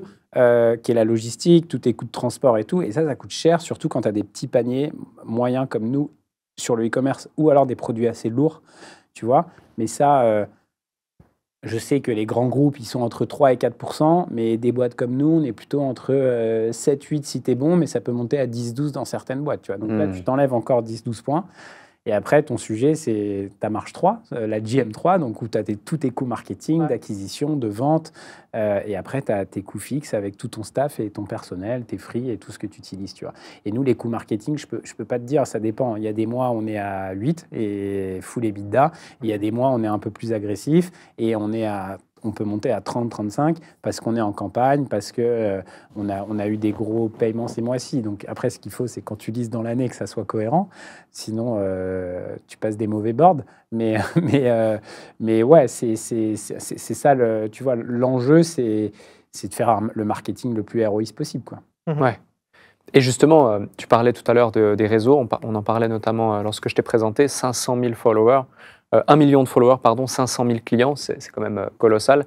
Je pense que ce qui fonctionne aussi, c'est tout ce qui est pour vous influence, contenu UGC, TikTok, tout ça. Est-ce que c'est vraiment vous pensez le produit pour les réseaux également lorsque vous faites de la R&D, du développement, notamment pour la partie design, ou c'est juste une réaction en chaîne naturelle? On le pense, mais tu vois, c'est une super bonne question. On le pense. Tu vois, les patchs, on sait que, tu vois, nous, on a des super... on a des clients qui ont des grosses communautés, qui le mettent, soit on les a giftés, soit ils les ont achetés. Ouais. Et tu vois, ils peuvent faire des stories avec leur patch et on va reconnaître le patch. Donc ça, quand tu as un produit qui est visuel, c'est sûr que ça aide. Mais par exemple, notre déodorant fonctionne très, très bien et c'est un produit sur lequel on influence... tu es obligé de faire du GC. Tiens, j'ai acheté... C'est pas un produit que tu mets en utilisation, tu vois. C'est pas sexy, c'est moche. Tu es vraiment dans de la pure campagne d'influence classique. Tu vois, t'as pas de pub déguisée un peu bien faite. C'est vraiment face cam, déodorant, comme ça. Et donc, c'est assez difficile de répondre parce qu'on a des produits qui sont instagrammables et qui ont été pensés réseaux sociaux. On a un masque rose aussi pour le visage. Tu vois, c'est un masque visage donc à l'argile et il est hyper beau, il est rose sur ton visage, c'est de la rose de Damas à l'intérieur. On a les patchs. Puis on en a d'autres comme le déodorant qui n'est pas du tout instagrammable, c'est un beau produit packaging, mais tu vois, et là, ouais, non, on n'a pas... Il n'a pas été pensé pour Instagram. Donc, on a fait des succès et des échecs en ayant fait des produits Instagrammables ou TikTokables. Et on a eu des succès et des échecs aussi. C'est difficile à dire. Ce qui est sûr, c'est que nous, le digital et les réseaux sociaux, c'est notre colonne vertébrale. Ouais. Demain, tu nous enlèves notre compte Insta et notre compte TikTok, c'est dur pour nous, quoi. Tu vois, ce serait difficile de communiquer, on serait perdu, parce que notre fil directeur de prise de parole, c'est les réseaux. Ouais. Mais encore une fois, comme tu l'évoquais, Tanguy, c'est votre capacité à transformer un produit grâce à un message, grâce à un branding, grâce à de la com. Et ce concept peut être répliqué à n'importe quelle industrie, n'importe quel type de produit, à partir du moment où tu comprends les tenants, aboutissants, les fondamentaux et que tu as de la créativité, quoi. Oui, nous, on l'a fait sur le gel. Donc, tu vois, mais aujourd'hui, tu peux le faire sur de la pâte à tartiner, sur des chips, et tu as des super marques qui se créent. Aux US, tu as des marques incroyables de céréales, tu vois. Ouais. Et en fait, quand tu regardes les marques leaders sur ces marchés, sur les réseaux, elles sont inexistantes. Enfin, tu prends Kellogg's, par exemple, en France, c'est tout petit sur les réseaux. Alors qu'en vrai, ils ont des belles marques, tu vois, avec Frosties. Enfin, tu vois, tu prends dans le fromage, dans les yaourts, même les marques de yaourts, tu vois, c'est des marchés qui sont énormes. C'est compliqué le frais, mais moi, j'adorais. Tu vois, le marché du yaourt, je trouve que c'est un marché à dépoussiérer. C'est que des pots en plastique. Et tu vois, tu pourrais créer des marques. Il y a encore des marchés sur lesquels il y a de la place, quoi. Pour les clients que tu as en B2B, par exemple Sephora, Ouais. justement, est-ce qu'ils sont sensibles et ils checkent le nombre de followers que vous avez, Ah, bah, etc. que ça. La réalité, c'est que je ne vais pas dire que Sephora n'est pas produit. Ils sont très produits et ils sont très exigeants sur la qualité des produits qu'ils distribuent. Mais ils vont autant regarder la qualité de ton produit, à quoi il sert, et est-ce que ça fait sens dans leur catalogue de milliers de produits. Mais des milliers de produits, Sephora, ils en reçoivent tous les jours de nouvelles marques. Maintenant, des marques qui ont une histoire, qui ont un sens, qui ont une communauté déjà, là, ils en reçoivent beaucoup moins, tu vois. Ouais. Et moi, mon email de démarchage pendant très longtemps à l'international, c'était merci Andy. On était en 2021, on a été nommé la deuxième marque la plus grosse sur TikTok de beauté dans le monde. Tu vois, on avait genre 300 000 personnes. On a très vite grandi sur TikTok. Et c'était fou, en fait. Et tu vois, les gens, ils reçoivent ça, un acheteur, un bailleur. Tu es aux US, tu es acheteur je sais pas, d'une chaîne américaine. Tu reçois un email comme ça, tu l'ouvres. Alors que si tu reçois merci Andy en objet, on a la meilleure crème visage parce qu'on a un ingrédient super, ouais, tu es sûr que la marque d'après, elle va envoyer le même. Et tu vois. Et nous, on parle produit à la fin quand on présente Merci Andy dans nos presses commerciales. On parle. C'est quoi Merci Andy? C'est quoi notre univers? Qui sont nos clients? Comment on a fait sur les réseaux? Où est-ce qu'on est distribué? Ah tiens, et on vend quoi, tu vois? Comme on a fait lors de cette interview. Un petit peu. Mais parce que tu as envie de donner aux gens, bon alors, en fait, tu fais quoi, tu vois? Tu as envie de donner et évidemment, il y a des photos où tu vois des produits dans le fil de la presse. Mais on n'est pas... C'est pas qu'on n'est pas product first, parce qu'on travaille énormément le produit. Mais dans l'histoire racontée, le produit, c'est un peu secondaire, en fait. Tu vois. Et tu disais, dans ton email notamment, comment on a fait sur les réseaux? Comment vous avez fait sur les réseaux? Hyper authentique. Tu vois, no bullshit. Déjà, on a recruté des gens bons. Et moi, c'était hyper important. Ça veut dire des gens qui comprennent les réseaux, soit qu'ils les utilisent dans leur cas personnel. Tu vois, là, aujourd'hui, notre social media manager, il a personnellement, il a des centaines de milliers d'abonnés sur TikTok, donc il gère son activité, mais en même temps, il est en CDI chez nous et il gère nos réseaux sociaux. Donc, tu vois, j'ai pris quelqu'un qui l'avait déjà fait ailleurs. Il est arrivé, il avait déjà une communauté de 800 000 personnes. Donc, il n'est pas parti from scratch chez Merci Andy. Mais en tout cas, il faut quelqu'un qui connaît les outils et qui aime passer du temps dessus, tu vois. Si tu prends quelqu'un, tu vois, aujourd'hui, ce matin, il m'a envoyé un message, il était tout excité, il m'a dit, tiens, sur TikTok, il y a la possibilité maintenant de collaborer avec des influenceurs. Tu vois, comme Insta fait, tu vois, où tu te mets à plusieurs sur un post, et ça, c'est fou, en fait, en termes de reach et tout. Et nous, on l'attendait avec TikTok, parce qu'on invite beaucoup de gens, on fait beaucoup de contenu sur TikTok. Maintenant, on va pouvoir toucher leur communauté et eux toucher la nôtre. Tu vois, il faut quelqu'un ça soit pas son job de faire ça, de vérifier les nouvelles features, mais sa passion. Et lui, il est passionné par ça. Ensuite, c'est de prendre énormément de risques. Tu vois, nous, TikTok, on est arrivé dessus, on utilisait un VPN, c'était encore en grande partie en chinois. On s'est dit, moi, enfin, tu vois, je connaissais un mec chez Musical.ly, qui est un peu l'ancêtre de TikTok, qui était UX designer chez eux et co-founder. Et tu vois, ils ont vendu à TikTok et il m'a dit ça va exploser. Donc, et là, moi, je fais la même chose avec Biril. Il y a 2 ans, 1 an et demi, j'ai vu Biril exploser et tout. Et je me suis dit, vas-y, go, on n'a rien à perdre. Ça dure 1 minute par jour. Et j'ai dit, je gère le Biril. Je l'ai fait pendant 9 mois et tous les jours, je prenais le Biril de Merci Andy. Et il n'y a pas de data. C'est peut-être du temps perdu. C'est pas héroïste. Tu as très peu de KPI. Tu sais même pas combien de gens te suivent et tout. Mais là, demain, si Biril, ils ouvrent de la pub, des ads ou tu vois, un dashboard un peu plus professionnel, t'es prêt? Bah ouais, on a fait le taf, tu vois. Et on va pas partir aujourd'hui où tout le monde se fait la guerre comme sur TikTok aujourd'hui. Aujourd'hui, refaire un compte à 100 000 sur TikTok quand tu es une marque, Ouais. Ouah, c'est du Lève-toi de taf, bonne heure, quoi. ouais. Il faut du cash, faut faire de l'influence à balle, faut payer. Tu vois, c'est compliqué. Nous, on n'a pas fait ça, hein. On a investi, je sais pas, rien sur TikTok. Donc, Ça me fait poser une question, justement, tu évoquais tout à l'heure, au tout début, tu me disais, créer une marque e-commerce, avant c'était différent. Et du coup, c'était comment avant? Et surtout, comment on fait aujourd'hui? Demain, quelqu'un qui nous écoute veut créer une marque e-commerce, se dit, OK, j'ai mon produit, j'ai la créativité, je comprends les différents piliers qui ont été évoqués ici et que moi-même j'ai envie de transmettre. Comment on fait? écoute, moi, je vais vous raconter une anecdote, mais on a lancé Merci Andy. Il y avait Shopify en France, mais ce n'était pas du tout connu. Il venait d'arriver en Europe, tu vois. On avait fait un site, on a mis 15 000 € de capital chez Merci Andy, donc pas grand-chose, c'est tout. On a divisé 15 000 € à deux, moi et Roland, et c'était vraiment le capital de départ. Et sur ces 15 000 €, on a mis 7 000 € dans un site internet. On avait trouvé un web designer qui savait coder, qui nous avait fait des maquettes, je ne sais même pas sur quelle techno et tout. Mais personne ne ferait ça aujourd'hui. Parce qu'aujourd'hui, tu as 1 milliard de CMS, tu vois, des Shopify, des Magento, des WordPress, surtout des Shopify. Mais voilà. On a fait une vidéo YouTube qui a fait 1,5 million de vues. C'était notre premier coup de com'. La vidéo s'appelle « Elle touche des couilles pour la bonne cause ». C'était avec November. Donc, on lavait des mains dans la rue et si tu touchais une paire de couilles, on reversait de l'argent. C'était un peu border, mais elle a cartonné. On a eu genre 100 000 visiteurs uniques et on a fait 4 ventes sur notre site. Tu vois. 4 ventes. 4 ventes. 100 000 visiteurs. 100 000. Ah ouais. Il y a mieux comme taux de conversion. Et là, on est waouh. On est qu'est-ce qui se passe en fait?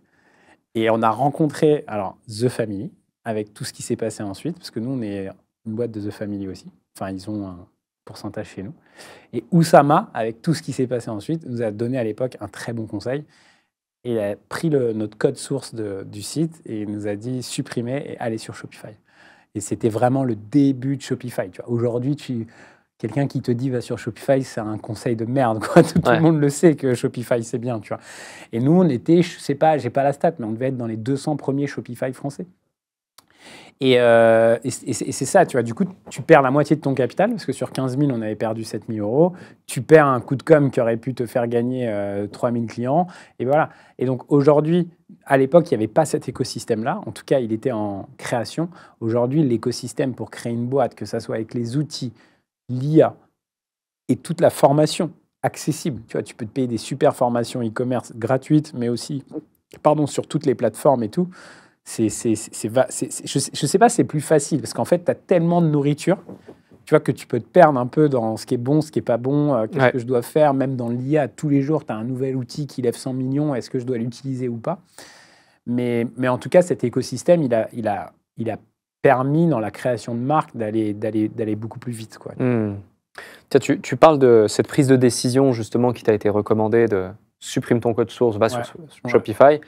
Ah, on a eu peur. Hein. Surtout qu'à l'époque, personne n'était... On a toujours le même compte Shopify, tu vois, on n'a pas changé. Et justement, parfois, les bonnes décisions, elles peuvent faire toute la différence dans un business, ce qui a été le cas ici.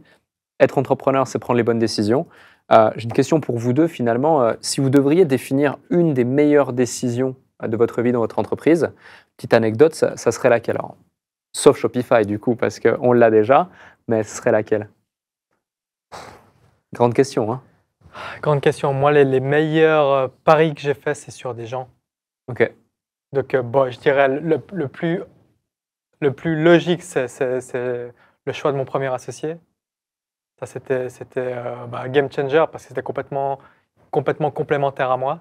Mais si j'enlève la partie personne, peut-être, c'est... en fait, je trouve qu'il y a tellement de choses. Il y a tellement de choses. Il y a tellement d'actions qui s'accumulent et d'itérations que tu fais qui font que tu t'adaptes de plus en plus à ton marché. Mais je pense que c'est le fait d'être vraiment naïf. Et puis, en fait, quand j'ai ouvert SwissRock, moi, avec mon associé du début, qui est toujours aujourd'hui, mais maintenant on est 4, on était hyper naïf. On disait non, on va ouvrir un fonds immobilier. Et finalement, on a fait d'abord la salle de bain, le studio, euh, et on montait l'entreprise de rénovation, l'entreprise générale, le courtage, l'architecture, le développement immobilier. Et puis, 7 ans plus tard, on a pu ouvrir la partie fonds immobilier. Bon, on était hyper naïf de vouloir l'ouvrir depuis le début parce qu'on n'avait ni crédibilité ni rien en fait. Et cette naïveté, je pense, ou ce rêve de l'entrepreneur qui démarre, je trouve que c'est vraiment une force d'être naïf. Enfin, Ouais. un avantage d'être naïf au départ, en tout cas. Clairement. Ouais. Très bonne histoire. Moi, je pense que ça a été de... Il y en a une qui est rigolote et il y en a une autre qui est plus sérieuse. La plus sérieuse, c'est notre move aux États-Unis. Tout le monde nous déconseille d'y aller. Tout le monde. Hein, tous les marques françaises n'y arrivent pas, ça va vous demander beaucoup d'argent, tu n'auras jamais ton visa, tu vas te faire avoir par les salariés et tout. Vraiment, les gens qui m'ont encouragé à aller aux États-Unis, j'étais à New York en études de marché, je rencontrais des entrepreneurs français et eux-mêmes me disaient de ne pas y aller. Tu vois. Et moi, aujourd'hui, je considère que c'est encore une bonne décision. Parce qu'il se passe 1 milliard de trucs, c'est quand même une bonne partie de notre chiffre, on est profitable, on a une équipe toute petite, on gère beaucoup de choses depuis l'Europe, donc ça serait un conseil que je donnerais, mais j'ai un peu forcé mon destin là-dessus et je me suis dit, bah en fait, j'y crois tellement que je vais y aller. Ça, c'est la sérieuse. Et il y a une autre décision qui m'est venue, qui va vous paraître, putain, mais ce mec est un mauvais gestionnaire. Mais un jour, j'ai décidé, il n'y a pas si longtemps, il y a genre 1 an, de couper toutes mes cartes bleues. Tu vois, on a des outils qui gèrent nos dépenses. Et j'ai dit, je vais changer nos cartes bleues parce qu'on était prélevé d'outils qu'on ne se servait plus, tu vois, de trucs qui dataient, d'abonnements téléphoniques et tout.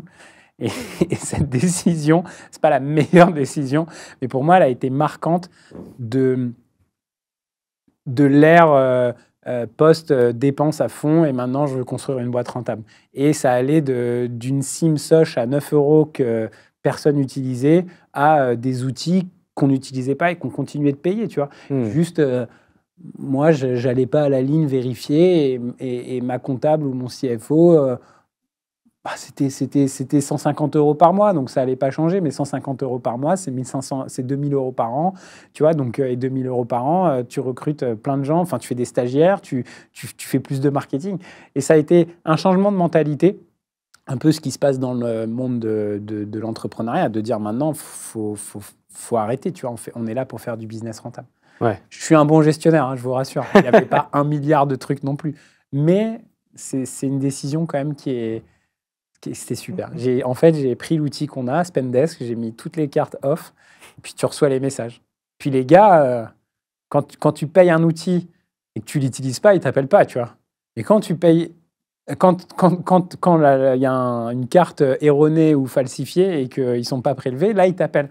Donc là, tu reçois les nouveaux mecs. Ah, mais attends, mais ça fait 2 ans qu'on n'a pas utilisé ton outil, tu ne nous as jamais dit. Et tu vois un peu la phase des gens, ceux qui te disent, bah ok, je t'offre un truc ou voilà. Ouais, c'était clairement. Et toi, Alec? Décision, bonne décision. Une décision qui a fait une grande différence, c'est le fait de redéfinir tout mon business model et sortir de mon propre marché.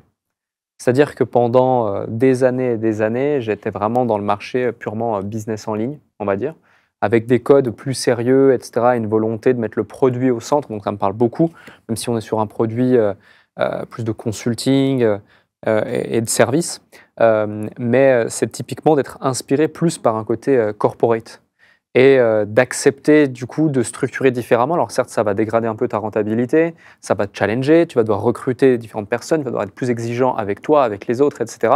Mais à court terme, tu vas être dans la douleur, pour à long terme, vraiment vivre une aventure complètement différente et ça va te permettre d'ouvrir des portes que tu n'aurais jamais pu ouvrir différemment. Typiquement, aujourd'hui, on est l'acteur le plus cher, je pense, ou un des acteurs les plus chers, je pense, de notre marché si on est juste dans la catégorie business en ligne. Par contre, on est l'acteur qui offre le meilleur service, la meilleure taux de satisfaction et qui a la meilleure image et qui a la meilleure possibilité de croissance et qui croît le plus rapidement aujourd'hui sur son marché et qui plus est, qui sort de ce marché, qui rentre dans le corpo. Et c'est un choix délibéré. C'était une vraie décision qui fait peur, mais qui du coup en crée d'autres, comme par exemple le fait après de recruter tu vois, des C-level de vrai niveau, comme un CEO tu vois, ou un CEO pour sortir complètement de l'opérationnel. Je t'en parlais justement la première fois où je voulais faire ça. Donc ouais, c'est, je pense, ce genre de décision qui te permet ensuite d'avoir une meilleure visibilité sur ton business, avoir un vrai impact et créer une vraie entreprise à long terme et passer non plus rester dans des strates en dessous de 10 millions annuels ou autre, mais vraiment aller chercher beaucoup plus. Et puis surtout sortir de l'opérationnel complètement ou quasiment complètement pour te concentrer sur ta vraie zone de génie. Je ne sais pas vous ce que vous faites au quotidien, mais je pense que comme moi, ça n'a rien à voir avec ce que vous faisiez le premier jour et c'est normal. Au début, tu fais absolument tout, puis après, tu fais plus que ce qui vraiment compte pour toi, apporte le maximum de valeur à ton entreprise et plus l'entreprise évolue, plus les choses évoluent et tes Je me tâches souviens que évoluent. la première fois qu'on s'est vu, c'est la première question que je t'ai posée. J'ai dit, mais pourquoi est-ce que tu fais de l'accompagnement d'entrepreneurs? Pourquoi tu ne fais pas du e-learning comme tout ce que fait toutes les plus grosses boîtes des États-Unis? Ouais. Et puis la réponse que tu m'avais faite, tu m'as dit non, le taux de satisfaction ou de résultat est moins bon, donc je suis repassé à l'accompagnement, je dirais, et moi je le voyais comme quelque chose un peu plus à l'ancienne.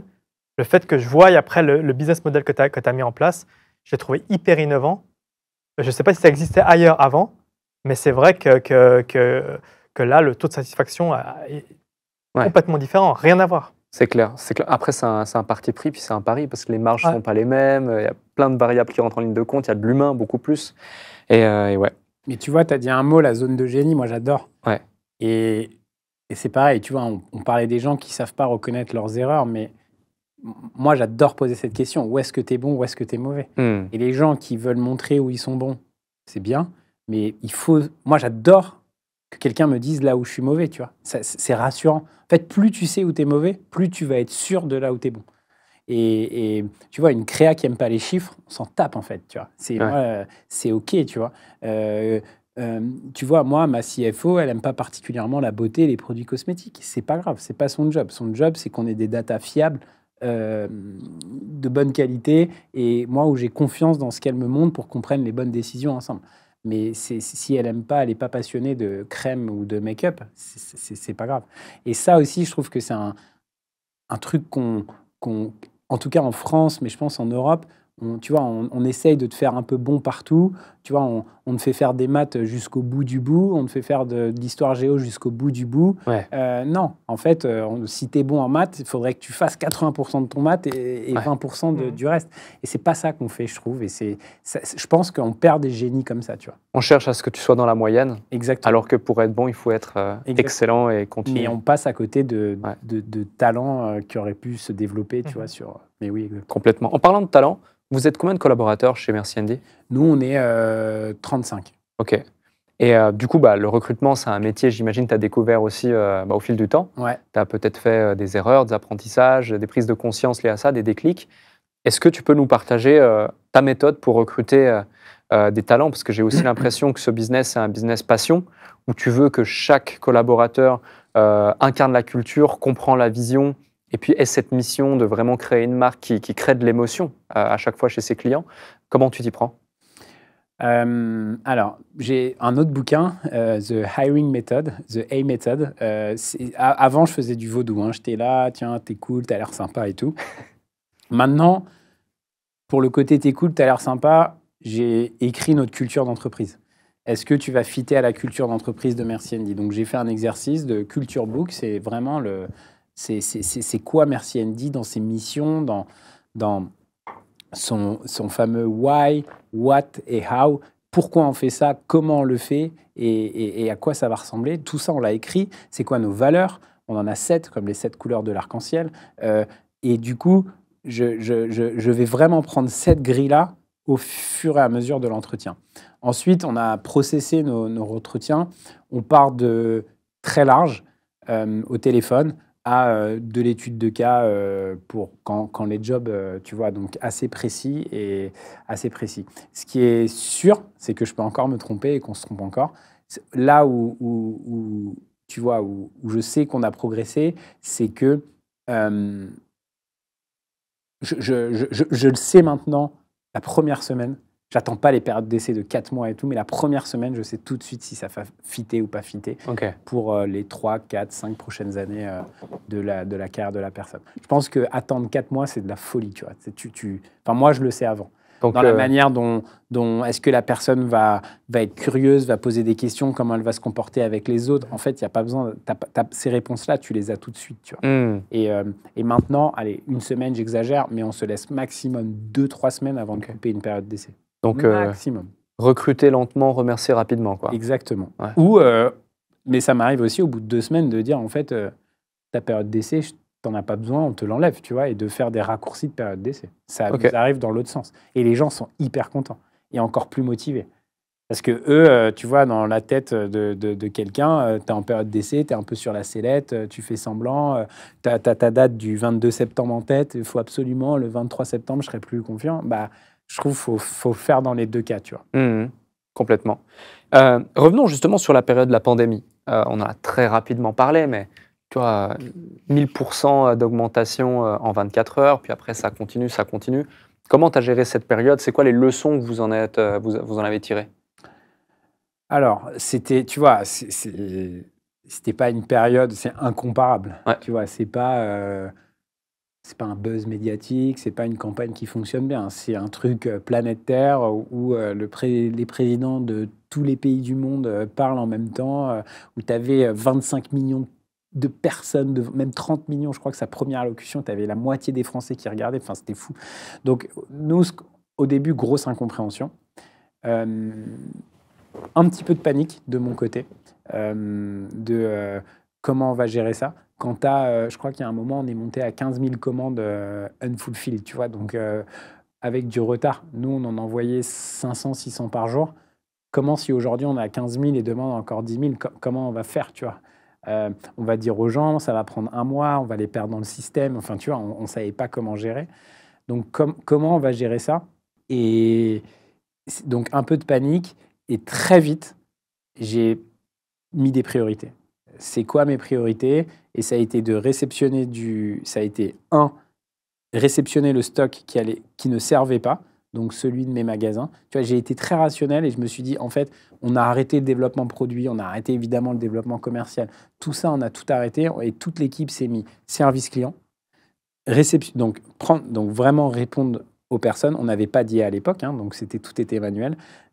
Prendre les produits qui n'allaient pas servir, ce que j'expliquais tout à l'heure chez Sephora, chez Monoprix, aller les récupérer, faire le point sur notre stock et servir, délivrer. Et en parallèle, il y avait une partie de l'équipe qui s'occupait de créer d'autres supply chains. Comment notre produit, on peut aller le copier très rapidement chez quelqu'un d'autre parce qu'on savait qu'on allait avoir des problèmes d'appro. Et en acceptant de changer le produit, et d'être peut-être moins exigeant sur l'étiquette, le bouchon ou le parfum, peut-être qui serait un peu différent. Et ensuite, ça a été de redistribuer. Redistribuer, ça veut dire quoi? Ça veut dire give back, on a encaissé, qu'est-ce qu'on peut faire? Et du coup, on a créé une collection de gels sans parfum, sans paillettes. C'était pas le moment de mettre des paillettes. On a fait des grands formats et dès que des personnes achetaient, on en redonnait un. Tu vois, on n'est pas LVMH qui a pu faire des donations de dizaines de millions. Par contre, on a quand même donné, je pense, l'équivalent de 300 ou 400 000 flacons, donc de 500 litres, on a fait un peu des hôpitaux et des grosses, tu vois, des hôpitaux de Paris, mais surtout à des indépendants, tu vois, des infirmières qui nous contactaient et on les envoyait gratuitement. Donc, on a mis ça en place. Cette collection, elle s'appelait You Are Heroes, donc vous êtes des héros. Des héros, pardon. Elle est vraiment, le gel, c'est un gel classique. Tu vois, on a trouvé une supply chain en région parisienne qui nous a aidés. Et ça a été hyper bien perçu aussi par nos clients. Est-ce que vous n'avez pas profité pour quadrupler les prix? Non.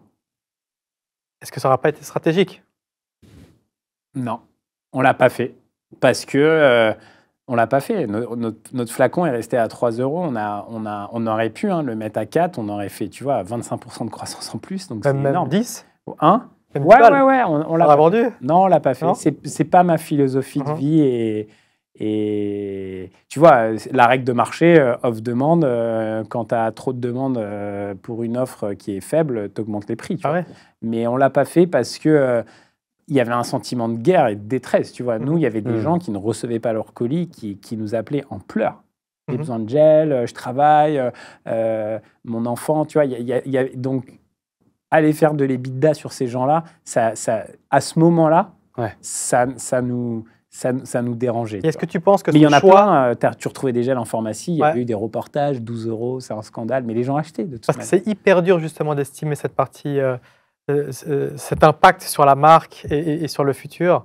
À ce moment-là, quand vous avez fait ce choix, est-ce que vous aviez anticipé, ou bien est-ce qu'aujourd'hui tu vois l'impact que ça a eu sur la marque ou pas? Je pense qu'il y a des... Oui. En tout cas, je le dis de manière générale, et ça, c'est plus un sentiment. Ce qui est sûr, c'est que les gens nous considèrent comme une marque sympathique, tu vois. Et de dire, c'est pas une marque qui a une vocation uniquement commerciale. Je dis pas qu'on est une marque à mission sociale non plus, tu vois. Notre but, c'est pas de protéger la planète et tout, même si on fait beaucoup d'efforts, mais on reste une marque commerciale, mais tu vois, on le fait avec beaucoup d'humanité, avec le maximum d'humanité. Et à ce moment-là précisément, oui, on a décidé de ne pas augmenter nos prix, tu vois. Et c'est pas une décision, c'est certainement une décision qui s'est prise hyper rapidement, hein. C'était pas du tout stratégique. D'ailleurs, je me souviens quand elle s'est prise cette décision, on a imprimé l'intégralité de notre bon de commande B2B. Tu vois, on s'est mis dans une salle avec mon équipe commerciale. On avait, je sais pas, une pile de bons de commande et on faisait comme ça. Alors, qui on peut servir? Ça. Pourquoi on va servir lui? Est-ce qu'on va plutôt mettre du stock chez Sephora ou chez Nocibé ou notre client en Allemagne? Tu peux te dire, je vends en plus cher. Oui, mais si je vends que en Allemagne ou je vends plus cher, Sephora, mon partenariat, il va être compliqué. Monoprix, c'était le seul qui était ouvert parce qu'il vendait de l'alimentaire. Donc, j'ai plutôt intérêt à le mettre chez Monoprix. Tu vois, on avait ces décisions qui étaient des mix de commercial, soutien avec les clients, et nous, notre équilibre aussi. C'était passionnant. Ouais, j'imagine. J'en ai des... ça me donne des petites palpitations au cœur de repenser à cette période. C'est quoi la grande leçon que cette période t'a apportée? La grande leçon, elle est arrivée en 2021. J'en ai pas beaucoup parlé, mais la grande leçon est arrivée en août 2021. Ma femme tombe enceinte en octobre 2020. Je suis super content. On venait de se marier juste avant le Covid. En janvier 2021, on fait notre record ever de chiffre d'affaires, d'EBITDA. On avait lancé des produits hors gel et ça avait vachement pris. J'ai un client aux États-Unis qui me dit « je te veux », qui est le numéro 1 de la beauté aux États-Unis, qui n'est pas Sephora, un concurrent de Sephora. Donc moi, je dis « ok, je lève des fonds ». Je n'avais levé que 3 millions. On était passé à une boîte qui avait réussi son histoire et je décide de lever des fonds avec des Américains pour aller sur le marché. En tout cas, avec des gens qui étaient capables de mettre des gros tickets. Tu vois, on cherchait 10, 15 et on a eu plusieurs offres à ce prix-là et on a eu une offre beaucoup plus grosse. Tu vois, on a commencé à parler en février. Moi, j'ai eu mon enfant en février 2021. Février, mars, avril, mai, juin, due deal, on parle avec tout le monde et tout. Je ne peux pas citer le fonds, mais c'est un très gros fonds de consumer. Ils nous font une offre où ils mettent quasiment 30 millions de cash et une partie en cash-in, une partie en cash-out. Ils changent la cap table, les actionnaires. Enfin, moi, ma vie, elle changeait, tu vois. C'était une autre trajectoire. Et en août, le deal ne s'est pas fait. Après, des due deals de malades. Et ma leçon, c'est pas vendre la peau de l'ours avant de l'avoir tué. C'est plus que... Je m'étais mis un plan de lever, 10 millions d'euros pour faire ça. Et je me suis fait un peu happer par plus gros. Et je suis sorti de mon plan. Je me suis déconnecté du business. Et c'est là où je m'en veux. Je m'en veux pas que le deal se soit pas fait. C'est juste que c'était pas eux mes partenaires et avec plus d'expérience, je savais, tu vois. Moi, je voulais lever 10, je voulais pas que mes associés y partent. Et finalement, ils m'ont dit, Louis, on va se faire une histoire tous les deux. C'est un fonds énorme, hein, qui ont des boîtes qui valent des milliards sur les marchés financiers, enfin au Nasdaq aussi. Donc, on va se faire l'histoire à deux, 50-50 sur la cap table, tu seras full cash et dans la boîte, et voilà. Et en fait, c'était pas ça l'histoire, tu vois. Moi, je le savais que c'est à ce moment-là que c'était pas ça. Mais t'es happé par les gros chiffres, par ce qu'ils ont fait. Ils ont un historique et un track record de fou, tu vois. Ils ont vraiment des belles marques. C'est un vrai fonds spécialisé dans les marques. Et ouais, et je m'en suis voulu, quoi. Et le 9 août 2021, donc c'était l'année la plus belle de ma vie parce que je suis devenu père, mais ça a été aussi une année hyper complexe parce que je suis passé de ça à waouh, en fait, je lève pas. Alors, j'avais du cash et j'étais pas mort, mais ça a changé les 24 prochains mois d'après. Ce que tu dis, c'est que si tu avais été moins gourmand et puis plus cohérent. Si je voulais faire mon plan, c'était mon plan, en fait. Ouais. J'avais construit un BP avec où j'avais besoin entre 7 et 10. Ouais, tu l'aurais fait. Ouais, j'aurais réussi à faire le deal. Après, est-ce que j'aurais atteint la boîte que je voulais? Je ne sais pas. Tu vois. Je n'ai pas cette prétention-là. Le cash, c'était pas. Il nous fallait des équipes, il nous fallait un super directeur général aux US qu'on devait recruter, on devait faire des choses. Et ce fonds est venu au milieu de ma course. Et moi, je me suis fait embarquer. Et en fait, j'aurais dû dire, vous êtes trop gros, j'en suis pas là, on se reparle dans 4 ans. Et c'était l'étape d'après. Et j'ai cramé une étape, tu vois. Et il faut pas le faire. Finalement, tu n'as même pas fait les 10, du coup? Non. Okay. Parce que quand déjà, j'ai pris 2 semaines de vacances parce que j'étais cuit, je voulais profiter de ma fille. Je m'étais fait un roadshow entre la France et les États-Unis pendant le Covid, où il fallait passer 15 jours en dehors des États-Unis pour aller aux États-Unis. Donc, ma femme enceinte et tout, tu vois. Moi, j'avais un vrai désir de paternité. Donc, j'étais heureux mais faire cette levée en étant père avec le Covid encore. Et cette époque-là du Covid, ça repartait. Tu vois, le Covid s'est un peu arrêté en 2020 et février-mars, tu as eu les variants et tous les trucs, donc tac, ça repartait. Et je me souviens plus de ta question, mais c'était quand je suis allé, enfin si, ça y est, je me souviens, quand je suis retourné aller voir les gens qui m'avaient proposé, ils m'ont tous dit, bah non. En fait, nous, on était intéressés il y a 5 mois par ton histoire, tu vois, plus aujourd'hui. J'ai loupé le déclic pour le moment. Je l'ai loupé. Et il y en a un qui a voulu continuer, mais c'était plus les mêmes valos, c'était plus les mêmes conditions. Et il y avait beaucoup d'ego à ce moment-là, de leur côté et de mon côté. De leur côté, en mode, bah non, tu nous as dit non une fois. Tu vois, c'est comme si tu demandes à une meuf en mariage, elle te dit non une fois. Bon, d'aller retourner une deuxième fois, c'est l'ego qui est dur. Un mec ou une femme, hein, peu importe le sens, mais c'est dur une fois que tu te prends un râteau. Et moi, c'est pareil. Quand ils m'ont dit, ouais, OK, on est OK de faire le deal, mais par contre, tu n'auras pas ça, tu auras ça, et la valo, ça ne sera pas ça, ça ne sera pas ça, et puis les conditions, ça sera comme ça, tu es là, waouh. Qu'est-ce qui fait que ça ne s'est pas fait, le deal avec la grosse boîte? Plein de trucs. C'était pas un fonds expert beauté, mais plutôt boissons et nourriture. Notre current trending, on avait mis un budget 2021 qui était bien énervé et par rapport à notre croissance de 2020 qui était déjà très énervé, et je pense qu'on avait un peu trop visé haut. Donc on était en forte croissance par rapport à 2020, mais sous le budget qu'on avait mis. Et je pense que on avait... Enfin, en tout cas, voilà, c'est mes raisons principales. Je pense aussi que sur les derniers meetings, on n'était pas suffisamment préparé, tu vois, sur les stratégies en Asie et tout. J'avais une super équipe, mais on n'était pas assez préparé. Là, je dis pas que ça l'aurait fait, mais mis bout à bout, ils n'ont pas voulu faire le deal et ils n'ont toujours pas fait de deal dans la beauté jusqu'à aujourd'hui. Donc, ça me conforte aussi dans la thèse qu'ils ne veulent pas aller dans la beauté, tu vois. Ok, clair. Mais ils m'ont fait perdre beaucoup de cheveux et beaucoup de stress par la suite, quoi. Ouais. Il y a un autre sujet que je voulais évoquer également avec toi. Beaucoup de gens, lorsqu'ils se lancent dans les marques, etc., ils ont pour objectif justement d'aller chercher des partenariats intéressants. À citer Nocibé, Sephora, Monoprix, mais aussi des partenariats aussi de marques directes comme Stranger Things, par exemple, pour ne citer que ça. Comment on fait pour aller chercher ce type de partenariat? Moi, c'est ma passion et c'est une des choses qui m'amuse le plus, c'est de faire, tu vois, ce partage de communauté. Et en fait, justement, en 2021, quand le deal ne se fait pas et que je suis aux US et je me dis, bah, on avait un plan média, on devait mettre $1 million, là, on ne va pas le faire. J'ai besoin de frapper un grand coup, tu vois. Je veux montrer que même sans eux, je vais me faire ma place aux États-Unis. Et je suis tout seul aux États-Unis, dans un hôtel. en FaceTime ma fille et je ferme le FaceTime et je regarde Stranger Things. Tu vois, j'avais jamais vu, on m'avait dit regarde, tu vois. Et je regarde la saison 1, la saison 2. Et là, je me dis, putain, c'est le show le plus regardé par les jeunes Américains et même dans le monde.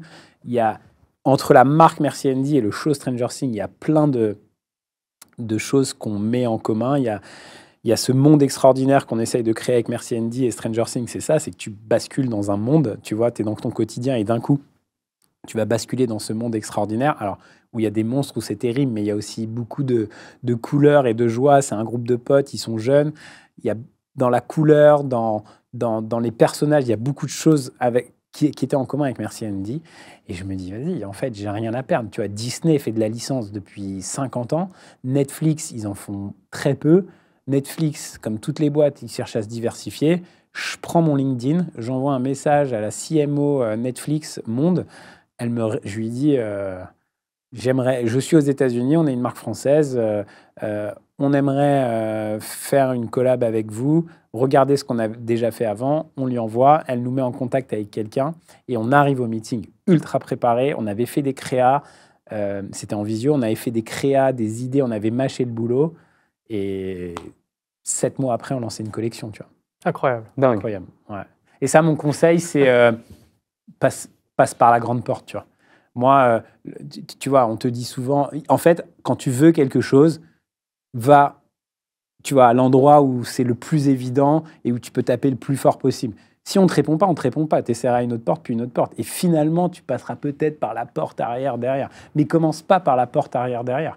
Tu veux parler à Leclerc, envoie un message à Michel-Édouard Leclerc. Et puis, s'il ne te répond pas, il te redirigera et tout, tu vois. Et du coup, résultat de cette campagne, qu'est-ce qui s'est passé? Des millions de dollars de chiffres, 3 pop-up stores ouverts aux États-Unis avec eux, des cross-posts avec Netflix aux US, en France, en Europe. Et c'était quoi la nature du deal? Vous êtes venu préparer, mais vous avez proposé quoi? On a proposé des créas. En gros, c'est simple, le business de licence, tu exploites du contenu autour de ce que d'autres ont créé et ils te prennent une commission sur les ventes et ils ont un minimum de garantie. Okay. Donc, ce que tu négocies en général, quand tu fais un partenariat de ce type-là, c'est la géographie. Et nous, on voulait absolument les US. Et ça a été un challenge parce qu'on est une marque française. On était, tu vois, on venait à peine de se lancer il y a 12 mois auparavant aux États-Unis. On avait un réseau de distribution qui était petit. Donc, ils vont dire, pourquoi je vais te donner la possibilité de faire des gels pour les mains avec le logo des personnages principaux de Stranger Things? Je peux aller voir un mastodon aux États-Unis et lui proposer. Mais par notre faculté notre facilité à exécuter, et ils ont vraiment kiffé nos designs, nos travaux, et ce qu'on était capable de faire. Ils nous ont donné le contrat aussi pour les États-Unis. Négocier ça, la commission, tu vois, s'ils te prennent 20 ou 5%, c'est pas la même chose de tes ventes. Et après, c'est le minimum garanti. Ça veut dire que de toute manière, quoi qu'il se passe, ils vont te prendre X dizaines ou centaines de milliers d'euros. Et donc ça, faut pas que tu te trompes dans ta négo, tu vois. Parce que et c'est tout. Voilà, les contrats, c'est ça. Après, c'est incroyable parce que ça ouvre les champs des possibles au niveau marketing. C'est juste incroyable. Stratégie de pénétration de marché de stratégie dingue. par la collab, tu vois. Et là, je conseille une marque de sneakers. Je leur ai dit, mais allez voir, faites des collabs, tu vois. Allez voir des artistes, des gens connus, des réseaux de distribution qui, tu vois, tu vas voir, je sais pas, quelqu'un qui vend des sacs. Tu vas lui dire, ça te dit pas qu'on te fasse une sneakers pour toi, feed ta marque. Et en fait, boum, tu vas toucher la communauté. Et aujourd'hui, avec les Instagram, cross-post, TikTok et tout, c'est hyper facile de faire ça, tu vois. Et voilà. Et évidemment, cette campagne Stranger Things, on l'a faite au moment du lancement d'une nouvelle saison. Quand tu es lié un peu à part sur vraiment des trucs, et encore, tu vois, vraiment des intemporels, tu es quand même soumis, tu sens qu'il y a une performance commerciale qui est liée au lancement des saisons, de l'actualité d'une série ou d'un film. Et nous, on l'a lancé genre une semaine avant le lancement de la saison 4, qui était prévue depuis 3 ans, parce que Stranger Things était hyper attendu. Donc, tu vois, on n'a pas réussi à se mélanger à la série. Ça coûtait trop cher et c'était déjà tourné. Mais voilà. Mais tu vois, par exemple, c'est la folie. Enfin, moi, j'adore raconter ces histoires-là. Surtout quand il y a une vraie histoire autour du produit. Nous, on a fait 2 coffrets avec un gel, une crème pour les mains, une bombe de bain. On a fait un spot publicitaire qu'on a mis au cinéma. Franchement, c'était fou. Et tu as essayé de réitérer l'expérience avec une J'ai autre licence? réitéré cette année. On Ouais. n'avait plus fait de partenariat après. Et là, on a fait avec Tinder pour la Saint-Valentin, Ok. en Europe uniquement. Mais ça nous faisait marrer. Tinder fait un boulot incroyable sur le dating. Ils se sont fait beaucoup attaquer, mais tu vois, par plein d'apps. Mais Tinder, ils sont hyper dans l'inclusivité, le non-genré, dans comment dater, tu vois, de manière sécure et du safe dating. Ils donnent plein de conseils sur l'app. Tu peux prévenir. Enfin, vraiment, ils ont fait un boulot fou. Et du coup, on est allé les voir. Tinder Europe, et on leur a dit on fait un coffret avec un gel, un spray à laine, tu vois, pour justement avant ton date, et un miroir et un papier matifiant quand tu transpires pour te matifier. On a fait un coffret, on l'a mis en Europe. C'était pas des quantités, c'était pas un deal de la taille de Stranger Things, mais c'était un bon deal. On était contents et tu vois, c'était une activation pour la Saint-Valentin, c'était fun. On a eu des pushs dans l'app. Quand tu swipais le jour de la semaine avant la Saint-Valentin, dès que tu faisais 3 swipes, tu avais une cartouche Merci Andy avec le coffret. On avait fait des visuels marrants. Tu vois, donc on essaye de raconter une histoire qui soit pas purement commerciale, mais vraiment quelque chose de sexy, quoi. Tu as une autre anecdote comme celle de Stranger Things, par exemple, où ça a été vraiment game changer dans le business, ou qu'il y a eu vraiment un avant-après? Non, Stranger Things, c'est très gros. Un super deal qu'on a eu aussi pendant le Covid, c'est Air France. Tu vois, Air France cherchait du gel pour ses avions. Tu vois, tu te dis, Air France, ils vont pas très avec Merci Andy, quoi. Ils peuvent avoir des super prix avec des plus gros labos et tout.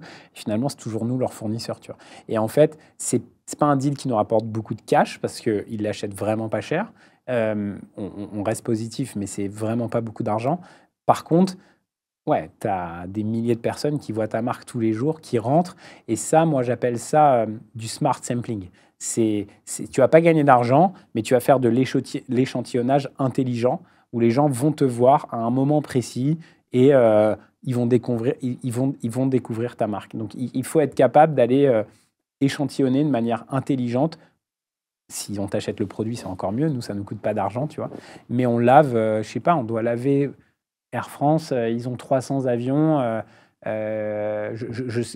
Tu vois, je sais pas combien de personnes on lave les mains chez Air France, mais ils descendent vite, les flacons, tu vois. T'as pas toutes les personnes qui rentrent dans l'avion qui se lavent les mains, mais c'est plusieurs milliers ou dizaines de milliers de personnes par jour qui se lavent les mains avec ton produit.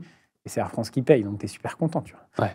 Vrai taux d'exposition et vraie acquisition. C'est très difficile de quantifier la data et tout. Encore une fois, on perd pas d'argent, on en gagne. Mais ça, c'est de se placer au bon endroit, c'est top, tu vois. Et toujours avec les revendeurs directs, Sephora, Monoprix, etc., lorsque vous démarrez, comment vous attrapez le premier deal? Parce qu'il y a des marques qui peut-être nous écoutent, etc., et rêveraient, tu vois, d'être dans la grande distribution, mais ne savent pas réellement comment les contacter. Tu évoquais par exemple la CMO de Netflix. Faut avoir l'audace de aller se connecter. Ok, t'es bon sur LinkedIn. Ok, t'envoies un message. Quel message j'envoie? Mince, c'est bien formulé ou pas? Comment je gère mon meeting et tout. Donc déjà le sujet. Merci pour l'anecdote. Mais grande distribution, comment vous avez fait? Moi, je me mets toujours à la place des personnes que je contacte. Est-ce que c'est une personne qui a le temps ou qui n'a pas le temps? Globalement, elle n'a pas le temps. Est-ce que c'est une personne qui va se faire beaucoup contacter? Donc, est-ce que, tu vois, si je contacte un grand patron, j'envoie jamais ou patronne, j'envoie jamais plus de 3-4 lignes. Tu vois, là, notre ancienne CEO qui fabrique, l'ancienne CEO de notre parfumeur, qui est un parfumeur mondial qui fait des milliards, vient d'être, que je connaissais, mais amicalement, pardon, on s'était vu 2 fois à 2 événements, elle me connaissait, mais de très très loin. On était un client comme ça dans ces milliards. Elle vient d'être nommée CEO d'une marque de montre extraordinaire. J'avais envie de lui envoyer un message, je lui ai envoyé 2 lignes et elle m'a répondu 10 minutes après, tu vois, sur LinkedIn. Et je suis que Louis de Merci Andy, tu vois. Elle est CEO d'Audemars Piguet, je peux la citer, elle s'appelle Hilaria. Et je lui dis félicitations. Enfin, voilà, je lui ai envoyé 2 lignes. Si tu lui envoies 15 mails en lui demandant 3 trucs, non, tu vois. Donc déjà, tu as des codes à savoir en fonction de qui est ton interlocuteur. Ensuite, moi, j'aime bien, tu vois, les acheteurs, grande distribution ou pas, mais il faut créer la surprise. Et j'ai 2 petites histoires. La première, c'est, tu vois, notre acheteuse aux États-Unis qui nous a lancé chez Ulta. je l'avais googlisé, classique, et enfin, on l'avait googlisé, on avait vu qu'il a été prof de yoga à côté. Bah, quand on lui a envoyé le colis, nous, on a un parfum qui s'appelle Namasté, et on a écrit sur tu vois, le carton Merci Andy, on lui a dit on vous habille Namasté parce qu'on sait que pour vous, enfin dans votre philosophie de vie, Namasté est toujours le bienvenu, welcome, tu vois. Et elle a rigolé parce qu'elle a compris qu'on avait vu qu'il a été prof de yoga sur son Instagram qui était ouvert, il n'y avait que ça et compagnie. Et la deuxième histoire, c'est là, tu peux aller encore beaucoup plus loin. Colette, donc je reprends, symbole de la street culture à Paris, c'était le plus gros lanceur de marque. Tu vois, dans les années 2000-2010, et ça a fermé juste avant le Covid, mais c'était vraiment là que toute la mode se passait et tout. Et moi, je voulais absolument être vendu là-bas, parce que tous les touristes y vont, tous les acheteurs y vont, c'est là où tu as les tendances et tout. Et j'arrive pas à joindre Sarah, qui est la fondatrice de Colette, et on fait livrer une fausse pizza remplie de gel. Tu vois, un copain à moi, à l'époque, on était petits, hein, on était 2 dans la boîte, ou 3. On prend une boîte à pizza, on remplit de gel et on fait sonner et on dit c'est une pizza pour Sarah. Donc ils la font monter à l'étage du magasin, ils la déposent dans son bureau. Et en fait, c'était pas une pizza, tu vois, on avait rempli de gel pour les mains, non mais hallucinant, avec écrit c'est l'heure du déjeuner, on veut laver les mains, je sais plus ce qu'on a écrit, mais en gros, on aimerait bien être vendu chez vous. Elle a rigolé, elle a kiffé et on vendait, je crois, on vendait presque 10 000 flacons par mois dans une boutique à Paris, tu vois. C'est des petites histoires comme ça, mais c'est pas du tout anodin, tu vois. C'est Non, vraiment ça peut être game changer, ces petits trucs. Ouais, c'est de l'ingénierie sociale, Ouais, clairement. c'est un bon mot, ça. Et c'est pas donné à tout le monde, c'est quelque chose d'inné que tu as ici, parce que, tu vois, peu de gens auraient l'audace de le faire, la capacité, l'intelligence, la créativité, tu vois, avec la pizza ou les exemples que tu as faits. Est-ce que, comme pour la vache pourpre, par exemple, tu as lu des bouquins sur le sujet ou c'était naturel? Non, je pense qu'on m'a jamais ouvert de porte naturellement parce que, tu vois, mon père m'a jamais introduit à quelqu'un. J'ai pas fait une grande école de commerce où j'avais accès à un réseau. J'ai dû me débrouiller tout seul. Et je suis quelqu'un de très audacieux, mais je suis assez timide en fait. Tu vois, c'est pas moi qui serais allé livrer Colette en direct et disant bah, je suis le fondateur d'eux, je préférais le faire plus subtilement avec quelqu'un qui ne connaît pas, tu vois. Sur LinkedIn, tu vois plein d'entrepreneurs qui tentent de faire des trucs, machin. C'est pas mon truc. Moi, ce que j'aime, c'est bah, je le fais de manière un peu plus subtilement ou plus caché, plus discrètement, mais sans jamais déranger. C'est vraiment d'être dans le respect des gens, tu vois. Faut pas rentrer dans leur intimité ou que ça soit trop violent ou trop agressif. Mais en tout cas, pourquoi je fais ça? Parce qu'on m'a jamais ouvert de porte gratuitement, tu vois. Je me suis toujours battu pour tout avoir, donc et je pense que j'ai cette créativité pour essayer de faire ça, ouais. Mais ouais, donc c'est quelque chose d'inné, quoi. oui, si on t'ouvre les portes depuis que t'es jeune, tu vois, je demande jamais d'intro à personne, jamais, tu vois. Et je fais des intros toute la journée à tout le monde. Enfin, j'ai l'impression qu'une partie de mon métier, genre, gratuitement, hein. Mais c'est vrai, tu nous as même recommandé des gens pour le déclic. Mais par exemple, si j'avais eu envie de faire ton podcast, je t'aurais contacté toi. Je l'aurais pas contacté. J'imagine qu'il y a plein d'invités que je connaîtrais. Je t'aurais envoyé un message et tu m'aurais dit oui ou non, ou tu m'aurais pas répondu. Mais j'ai toujours fait ça tout seul, tu vois. C'est drôle ça que tu dises je fais des intros tout le temps à tout le monde, mais j'ose pas demander. Pourquoi tu n'oses pas demander? Pourquoi c'est pas un réflexe? Non, mais parce que je sais pas. Tu as expérimenté la puissance de la chose pour les pas, autres. Ouais, non, mais j'aime pas. Enfin, non, franchement, je ne demande pas d'intro, quoi. Encore aujourd'hui, on m'a demandé est-ce que tu peux me présenter au président de Sephora, tu vois, quelqu'un de très important que je connais, qui ne connaît pas le président de Sephora Monde, qui est quand même, tu vois, qui gère toute la beauté chez LVMH, quelqu'un d'important, tu vois. Je sais pas. J'ai pas envie que. Tu vois, de mettre en porte-à-faux, par exemple, si tu me présentes, tu vas me voir avec... il va forcément te dire un mot sur moi, tu vas me voir avec son prisme de bah, il m'a dit ça, donc il est comme ça. Tu vois, je préfère arriver, venir te voir, et ça fit ou ça fit pas, et voilà. Tu veux que ce soit neutre, quoi. Ouais, peut-être. Ouais. Je sais pas, ou qu'il n'y ait pas... mais non, vraiment, je crois que j'ai jamais demandé une intro à quelqu'un. Intéressant, intéressant. Merci Louis. Bah non, c'était trop cool, merci. Merci les gars. beaucoup. C'était vraiment un Bon plaisir moment. de partager Ouais, ce très moment heureux. avec toi, cet échange. J'ai encore une dernière question. Vas-y. Avant ça, j'espère que vous avez eu autant de plaisir à regarder cet épisode que je n'en ai eu à l'animer comme à chaque fois. Si c'est le cas, faites-le nous savoir en mettant 5 étoiles sur Apple Podcast et votre plateforme de streaming préférée. Si vous nous regardiez sur YouTube, commentez la vidéo, likez, partagez également. Merci Tang aussi pour ces épisodes qu'on Avec grand a plaisir. fait ensemble. C'était vraiment un plaisir. Louis, est-ce que tu peux nous partager le déclic qui a fait toute la différence chez toi, qui a littéralement, je dirais, créé une transformation identitaire? Ça peut être une simple phrase, une anecdote, une frustration, situation positive, moins positive, peu importe. Tu as carte blanche pour le mot de la fin, quelque chose que tu n'as pas encore partagé dans cette interview et peut-être jamais. Non, le déclic de ma vie, c'est la naissance de ma fille. Tu vois plus les choses de la même manière. Tu vois, avant, je perdais un deal, je pouvais rester 3 jours à faire la gueule à ma femme, à mes équipes, parce qu'on a loupé le deal. Aujourd'hui, je rentre, je vois ma fille, c'est un autre délire. Donc, ouais, l'amour pour mon enfant, ça a été un déclic qui m'a fait changer mon alimentation, ma manière de faire plein de choses, de voir le monde, les animaux, parce qu'elle adore les animaux. Donc, ouais, ça a un gros déclic. Le 2 février 2021. Merci Louis. Merci à vous. Merci beaucoup. Salut les gars.